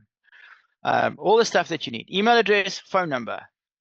So anywhere there's a fill me in, you must fill this in, right? Put your phone number in, preferably your mobile number, right? And a WhatsApp number is even better. Address, you don't have to put the actual address, just more or less where you are, so they know, are you in Gauteng, are you in Johannesburg? Just put that, that's fine. Birthdays, pretty cool. Put the birthdays in, because what happens on birthdays is people message you, to wish you happy birthday, and then you start a conversation with them. And oftentimes you'll book meetings. I book meetings every birthday of mine. I book meetings with people. Websites, you can put website URL. You're going to put your URL, and we're going to get you all a calendar link. You're going to put that. So you're going to have two things here. You may not have the URLs for them now, but the URL I want you to put here is your website, your personal websites for now. Okay. That's not applicable. Then the about section, you saw this. We did this in great detail today. There's the example, and you can go through. So the hook, grab those 4 pieces, or cheat with ChatGPT. I don't care. Give you the same answer. There's the template. There's the example. Right? Value proposition statement. There's the template. There's the example. There's the things that you need. Your personal why story. There's the questions. Your template questions. They're the same thing. Fill it in. Okay. There's the example for you. Expanded value proposition. Here's some questions just to help you to expand the stuff that you might want to give a little bit more clarity on. Right? All of these questions, we've been through them. They're exactly the same as you saw on the slides. Yeah, as the example, you saw that too. The credibility builders, just pick one. Okay. There's lots of examples. Pick at least one. You must have one. Okay. You can have more, like you saw. My profile is quite credibility heavy. It works for me. It might not be the same for you, but there must be some credibility. So pick one of them. There's my example, as you saw. Then the relatability. Just put down 3 pieces. So here's something that I'll suggest to you. When you put down 3 pieces of information, right? One of the things that you're trying to do is you're trying to resonate with people, and they're trying to see like a commonality. It's like a bit of an icebreaker, So if there's a bit of an icebreaker, then they've got something to talk to you about. So let me tell you what the cheat codes are. The cheat codes are, like you see I've done here. I said, I'm a father. That's a cheat code. Why? Because guess what? That's resonating with parents. Virtually everybody's a parent. Okay. This one here, magic, this is very specific. Okay. So this is something about me that people know. Very few people that I speak to are involved with magic. But I'll tell you something. The ones that are, every single one of them, let me say that again, every single one of them I've had a meeting with. Okay. So it's kind of weird, but if they're involved in magic and I'm involved, we chat. Okay. Provincial chess, again, there are people that would relate to that. So it's similar to magic, right? It's a little bit of something about me. And then this one here is the big cheat code. Manchester United supporter. So sports teams, right? Because people resonate. If you're a Man United supporter, you commiserate. If you're not, you're very happy to pull the piss. Like I told you earlier in that little example. I start more conversations with people over Manchester United than I do about anything else on my profile. So see what I've done here. All of these things, and you want 3, right? These things are all very different. So there's father. So it resonates with one group of people. Then like magic and chess, slightly different, right? Nerdy, whatever, call it what you want. It's a different group of people. Sports fans, different group of people. So I'm giving the more stuff you give that, and so it's not similar, right? They're all very different things that I've said about me. So I'm giving myself a chance to resonate or to create relatability, as we call it here, with as many people as possible. Okay, so that's game plan here when you do that. But just list whatever you can, and you don't have to have 3. You can list as many as you want, and then pick the ones if you have space. And then of course the call to action, as we said. So a couple of things that you can do you can slip this idea of asking them to connect on LinkedIn somewhere in the profile. I wouldn't do it here. Like here, just get them to book the call because that's what you want. And then don't forget to give them all the options, right? So just list that information so that when it's time to build your profile or when the GPT builds it, it puts the information in and you don't have to go find it again.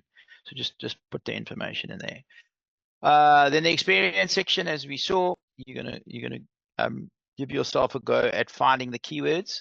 How do you find the keywords? Okay, that's a good question. So firstly, you use your brain. And you say, okay, well, what do people search for? After that, you can ask ChatGPT. But what you can also do is you can go look at your competitors on LinkedIn. What are they saying? What are the keywords? What's in there? Right. So there's lots of ways to find it. Just honestly, just think about your clients, and most of you should just come out of your head. You probably know your clients well enough. So then you create your job title here. We've been through this, and I just need you to do 4 sections. All right. So one. So this is the describe what you do, then the describe who you work with, right? Then the bullet points of what you do. That one I want you to do.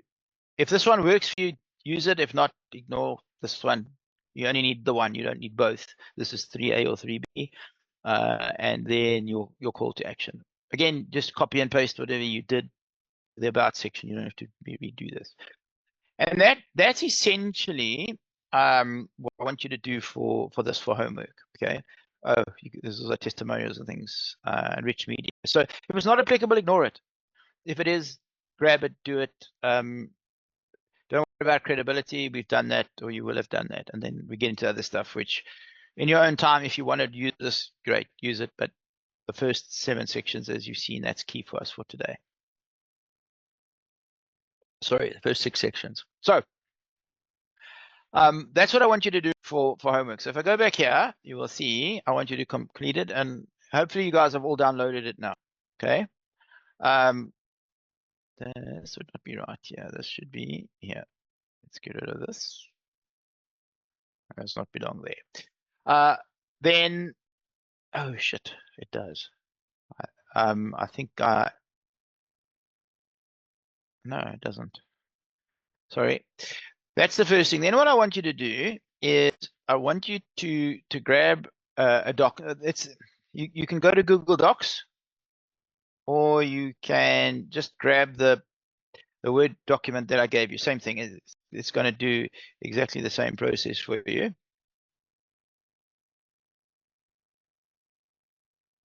What I want you to do, please, is I want you to just fill this document out. Okay. There are 1 or 2 additional questions to the ones that you would already have filled out when you do the worksheet. And the reason is that at the end of the day, I build you the GPT, what you're going to do is you're going to download this document and you're going to upload it to the GPT. So I'm going to give the GPT all sorts of other instructions so that it produces the end result, but it needs to be your information. So each one of you is going to fill this one single document out. Right? I don't care if it's 10 pages when it's done. It's fine. It doesn't matter. Just my advice to you is fill it out as comprehensively as you can. So don't just do this as an exercise. We say, oh shit, I've got to do homework. So no, then you're here for the wrong reason. If you're trying to like win on LinkedIn and be really successful, do this to the best of your ability. Like if it takes you a few hours, fine. It's some of the best time that you will invest, because the stuff that we've done up until now is the stuff that you will use forever. I know a lot of it is foundational, but it's critical stuff. And a little bit later, when we start getting into the finding people and the messaging, you'll start to see how valuable this is, and you'll kick yourself if you've done a shitty job doing this. So do this properly, okay? I promise that will be worth it. So just fill all of these questions in. I'd say there are a couple of others. Just do them to the best of your ability. And when it comes time for GPT, we will simply upload this, and it will hopefully spit out everything you need. So I'm not going to tell you what I've asked it to do. I haven't asked it to do, by the way, because it's not appropriate for this GPT. I haven't asked it to do the experience section, okay? Because that's just a little bit too varied. So I want you guys to do that. That's why you need to do the worksheet. Okay? This is very important. So you're going to copy and paste some stuff. I might build that in. I'll see. So for the experience, by the way, if you go to Momentum, just as an example, Excuse me. So say we go to the website. And say you guys are dealing with individuals. Then obviously what's going to happen is that they're giving you like these big subheadings, right? So there's a subheading of medical aid. There's another subheading of car and home insurance, life insurance, investments, etc. So you can use the same on your LinkedIn profile, right? If you sell these products, you don't have to go think about this shit and make it up yourself. So let's go to medical aid, right? So medical aid, you don't even have to put all of this stuff in because like medical aid is medical aid. If there's something that's important, right, then yeah, you might put it in, but you're going to be stuck for space, I'm telling you. So medical aid might be fine. So that probably wasn't our best example. What about, well, let's do life insurance, right? So life insurance again, don't list your product names, right? Nobody cares. They don't know what that is. That's for a different time. List what it is.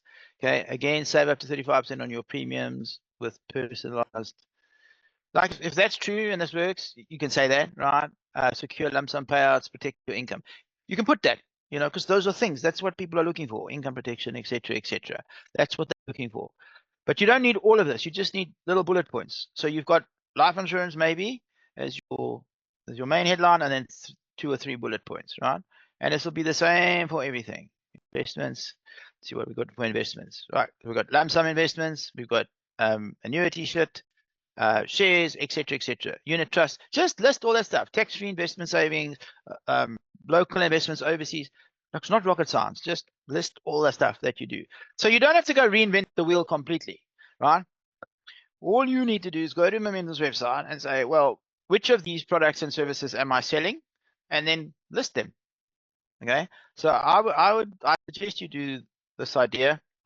Pick theirs or create your own. It doesn't really matter. But they've already created all of this for you. People that got paid a lot of money in marketing built this shit. Just steal it. Right?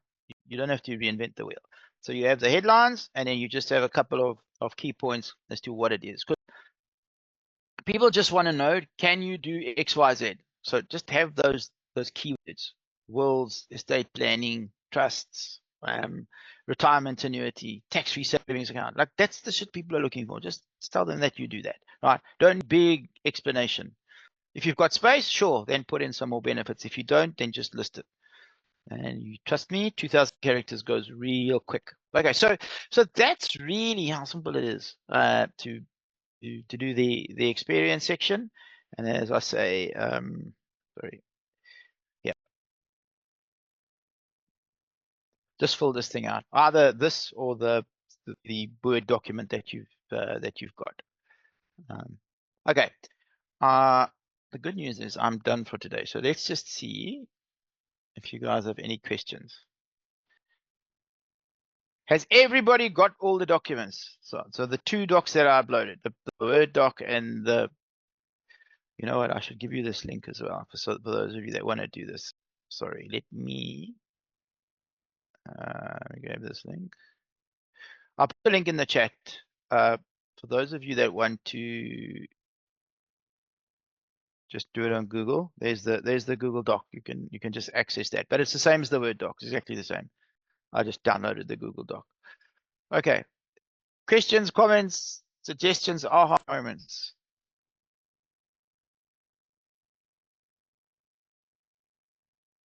You guys are making this hard. Okay, we'll go around the room.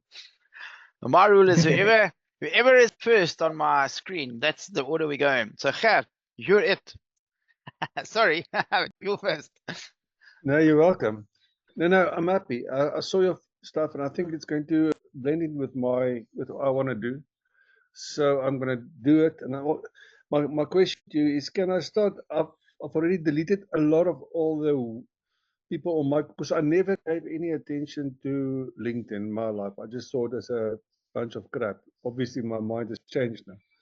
So my question is, I have deleted a lot of people that connected with me, which I just deleted. I think I had 140 since 9 years ago. 40. I think I've got now 50 left. People that I think is reasonable. So I've cleaned that up. So if I start doing changes on myself, or should I wait for you when we Oh, upload the changes? No, I'd say wait, because you'll find what will happen is the GPT is very cool. If I can get it to do what I'm Okay. planning, right? It'll kind of write it, and you'll get to a point where there's copy paste. So I just want to get everybody to the point where you've got all the info. Okay. Then we'll do it together, because I'm going to show you how to format it. Like, so if you look at mine, like it's got like bold stuff and it's got like emojis Yeah. and shit. A lot of people don't know how to do that. I'll show you how to do all of that stuff. So we'll get it done. But the easiest is to get it all together, and then in one shot we clap the whole thing. So that is not piecemeal and whatever. So yeah, don't stress now. So today was probably the first session that starts to become a lot more valuable for you from before, where maybe Yes. there's a bunch of new stuff. That's what I was And saying my, to you. and my second question, I want to get rid of the financial advisor and the banner. Can I do that? Do you have, Yeah, this, you Rika, so I want to get rid of that banner and the mental financial planning thing. That's not going to resonate with my audience. You can do anything you want. You don't have to wait for me. You've got, so what will help you a lot is to look at that workbook, because you can go through it and you can see the structure. So there's stuff in there, you can just steal stuff, and even if we change it again, that's also fine. Right. Like yeah, make the changes, no problem. Yeah, for sure. All right. Cool. So was today a lot more useful to you hopefully, than No, the others? no, it was more useful, but obviously I'm a bit retarded when it comes to all this stuff, but changing the banners and all that, but we'll get there. Yeah, no, we will. All right, cool. Cool. All right, Thanks. thanks. Nkata, what about you? Yeah, no, today was more interesting than any other days. Not that any other days were not interesting, but it was even more because now there's more light, like there's different stuff, and it looks like we're getting somewhere. Yeah, I'm excited about it. The first 2 weeks, unfortunately, that's the hard grind. That's the shit nobody does. Yeah. That's why this stuff is not very good. When you've done that, this stuff becomes easy and it becomes really good. And not only this stuff, the stuff that's coming, which is the real important stuff. How do you connect with people? How do you message them? How do you get them to meetings? That's the stuff that counts. And if you haven't done the first bit, it's a lot harder. So yeah, I know the first 2 weeks are a grind. I get it.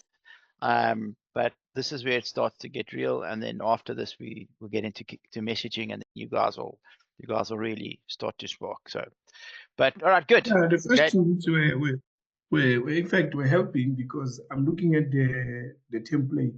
Some of the questions that it was there are already those ones that I got them from the chat GPT from the previous exercises. So I won't have to scratch my head, start from scratch to answer. I can take some of the answers there already, sure. and know what. Yeah. Just on the ChatGPT, and this is for all of you. When you prompt ChatGPT, you must give it as much context as you can, right? So don't just ask a question. You must ask a question, and then you must tell them about yourself and why you're asking the question, so that when it gives you an answer, it kind of makes it a bit more personalized. So you give it as much context as possible, and then when it gives you the answer, you must treat ChatGPT like a good employee, right? So what I mean by that is that employees are not always going to get everything right. And even chat sometimes writes shit, eh? You'll see. They call it hallucinating. That's the technical term. But it doesn't know an answer, then it makes something up. Because chat will always give you something, right? Now, sometimes you'll read something and you'll say, well, that's not right. You need to do that. You must check chat's work, okay? It's very good at giving us concepts and ideas and writing, but sometimes it can write stuff that's not applicable. And if you read something, you say, that's quite cool, but that's not applicable to me, then you must delete it, right? So just remember that, all of you, as far as that's concerned. Okay. Just another point, sorry, I meant to comment on something Gert said, and I didn't at the time. I don't suggest any of you delete any connections for now, okay? And the reason for that is because remember that they add their first and second and third degree connections, or their first and second, into your network. So when you are doing the searching, you don't know this yet, but I'm telling you now, the more people you have, the better. So I'm not saying don't delete them ever. I'm saying don't delete them just yet, because although they're there, they're not really going to affect anything. from this point onwards, now we're gonna put the right people in. But don't worry if you feel you've got a bunch of people because that are ineffective. We're going to use them for their network. That's what we want them for. That's the only thing. And we're going to add much better people from this point. You've got up to 30,000 people you can add, right? And so that's going to take a long time. Don't worry about it. Okay. Thanks, Nkata. And Mandla. And Mandla. Let's try to get that out. Sorry if I butchered that. Yeah, that was terrible. Okay, oh man, just school me in private. It's fine. Yeah, but a nice attempt there. All right. No, I enjoyed today's session. To be honest, I can almost see how my LinkedIn profile will look like, and yeah, I can't wait to put everything together. So thank you. No, it'll be really, really cool. Good. I'm glad you're starting to see it, and hopefully also you're starting to see that boring shit that we did in weeks 1 and 2. Hopefully you're starting to see how it builds. And I'll tell you something. At the end of this whole process, when it's all done and you got a thing that's working, the 2 most valuable weeks in the whole process will have been the first 2. Not because they're necessarily the most valuable right now, but those 2 will be with you forever. Those 2 things change everything. You can go into a new business, a new branch, it doesn't matter. You'll be able to use those very same principles. So yeah, very good. No, Okay, thank cool. you. Thank you. Masana? So this session was really wonderful for me, and I have been one to play around ChatGPT in the past couple of times, but I think I really love the workbook that you've created, because sometimes you play around and you don't exactly know what to say to ChatGPT or how to structure it in a way that it will personalize something for you to come out in a way that you would want them. So I really love the whole workbook idea, because you helping us insert those answers in that way helps us to personalize it for ourselves, that when we put it there, the thing comes up just right for us. So I'm actually very excited. I'm very excited to complete that workbook and see what chat will come up with for me. And I have experienced the hallucinations before on certain things that I was working with. So yeah, I know that very well, that you kind of have to tweak here and there where it needs to be. But yeah, I'm extremely excited for the journey. Yes, I'm seeing it come together now. It's exciting. All right, good stuff. Solofelo. Super excited, James. I can't express it. I want to bust in a song right now. I can almost see it. You want to This go dream pull I'm out the dreaming. workbook? Yeah. Alright. I was gonna go at some point and explore the LinkedIn Sales Navigator, and I know you pay a fee for it, so I realized that I need to hold up on that. Yeah. And Hold up till we get into messaging. okay. And then we'll talk about it, because I'll show you the 2. I was trying to convince Virtual to get it for you guys, because it makes a big difference. I'll have another chat to him. We sort of spoke about it. I'm not committing to anything because he didn't actually say yes. But it's something that maybe we can consider. And even if you do take it, Mhm. and for all of you, by the way, if you haven't taken it before, you haven't had any product that you've paid for, or you've had a free trial in the last 12 months on LinkedIn, any one of their products, you can actually all get a 1 month free trial. But don't any of you take it yet, because you'll waste it. Wait until I tell you, then you can get it. And if we know someone else has got it, and I'm sure there's lots of people at Momentum, what it allows people who've got Sales Navigator to do is to give other people the opportunity to have a 2-month free trial, which is quite significant.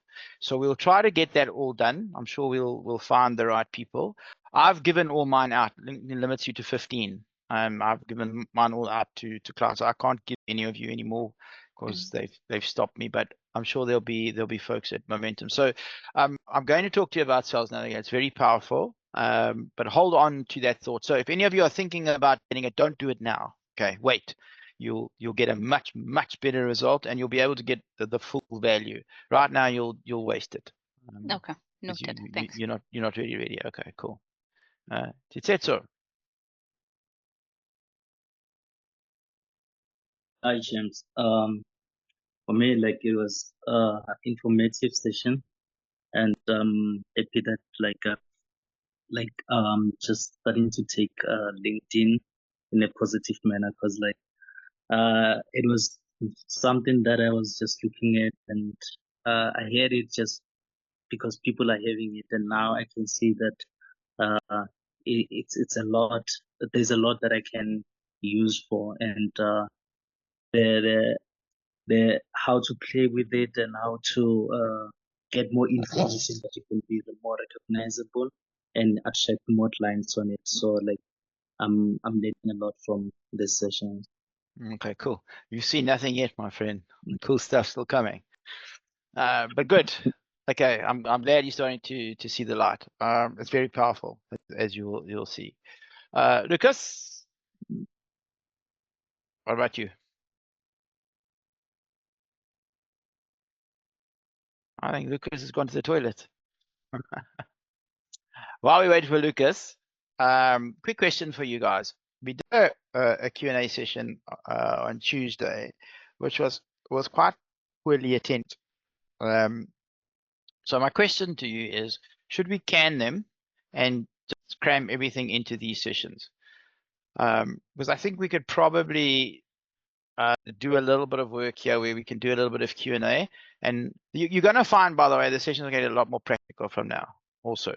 So it might work that maybe that's what we should do, is try to be a little bit more practical, possibly cover less ground if that's the way to do it. And then can the sessions. Oh, okay. Lucas has got a mic problem. Thanks, appreciate. I see you've put something in the chat. So what do you guys think? Should we drop the Q&A, which is a Tuesday afternoon thing, and just have the one session a week? I need everybody to vote. Is everybody happy to do that? This is where somebody says yes, there's a thumbs up, there's something in the chat. Anything? Yes, I'll be Yeah, happy. it's Yeah, I pretty think to that would be vote. great. Yeah. Okay, so we're happy to skip that. All right, cool. So we'll then see you guys same time, same place next week. So then what we'll do next week, okay, we'll make next week quite a cool interactive session. Okay, so I won't necessarily introduce anything new per se. So what we'll do then is I'll bring the GPT to the table. So I'm assuming all of you have got ChatGPT accounts. If you haven't, please get one. The free account is fine. And then what we'll do is we will upload the GPT, and then everybody needs to have the worksheet completed, because all we'll really do is we'll give it in fact, you may not even need to give it a prompt. I'll probably do that for you. You just need to upload the data and press enter, and it will hopefully produce all the stuff. I'm not going to tell you what I've asked it to produce. I'll leave that as a surprise, and then you can sort of compare what ChatGPT has given you to what you've got, and hopefully ChatGPT will give you stuff that's ready or near ready to copy and paste. Okay, but the big thing that really is going to work for you guys is the personalization. Shit, hang on a sec. Apparently my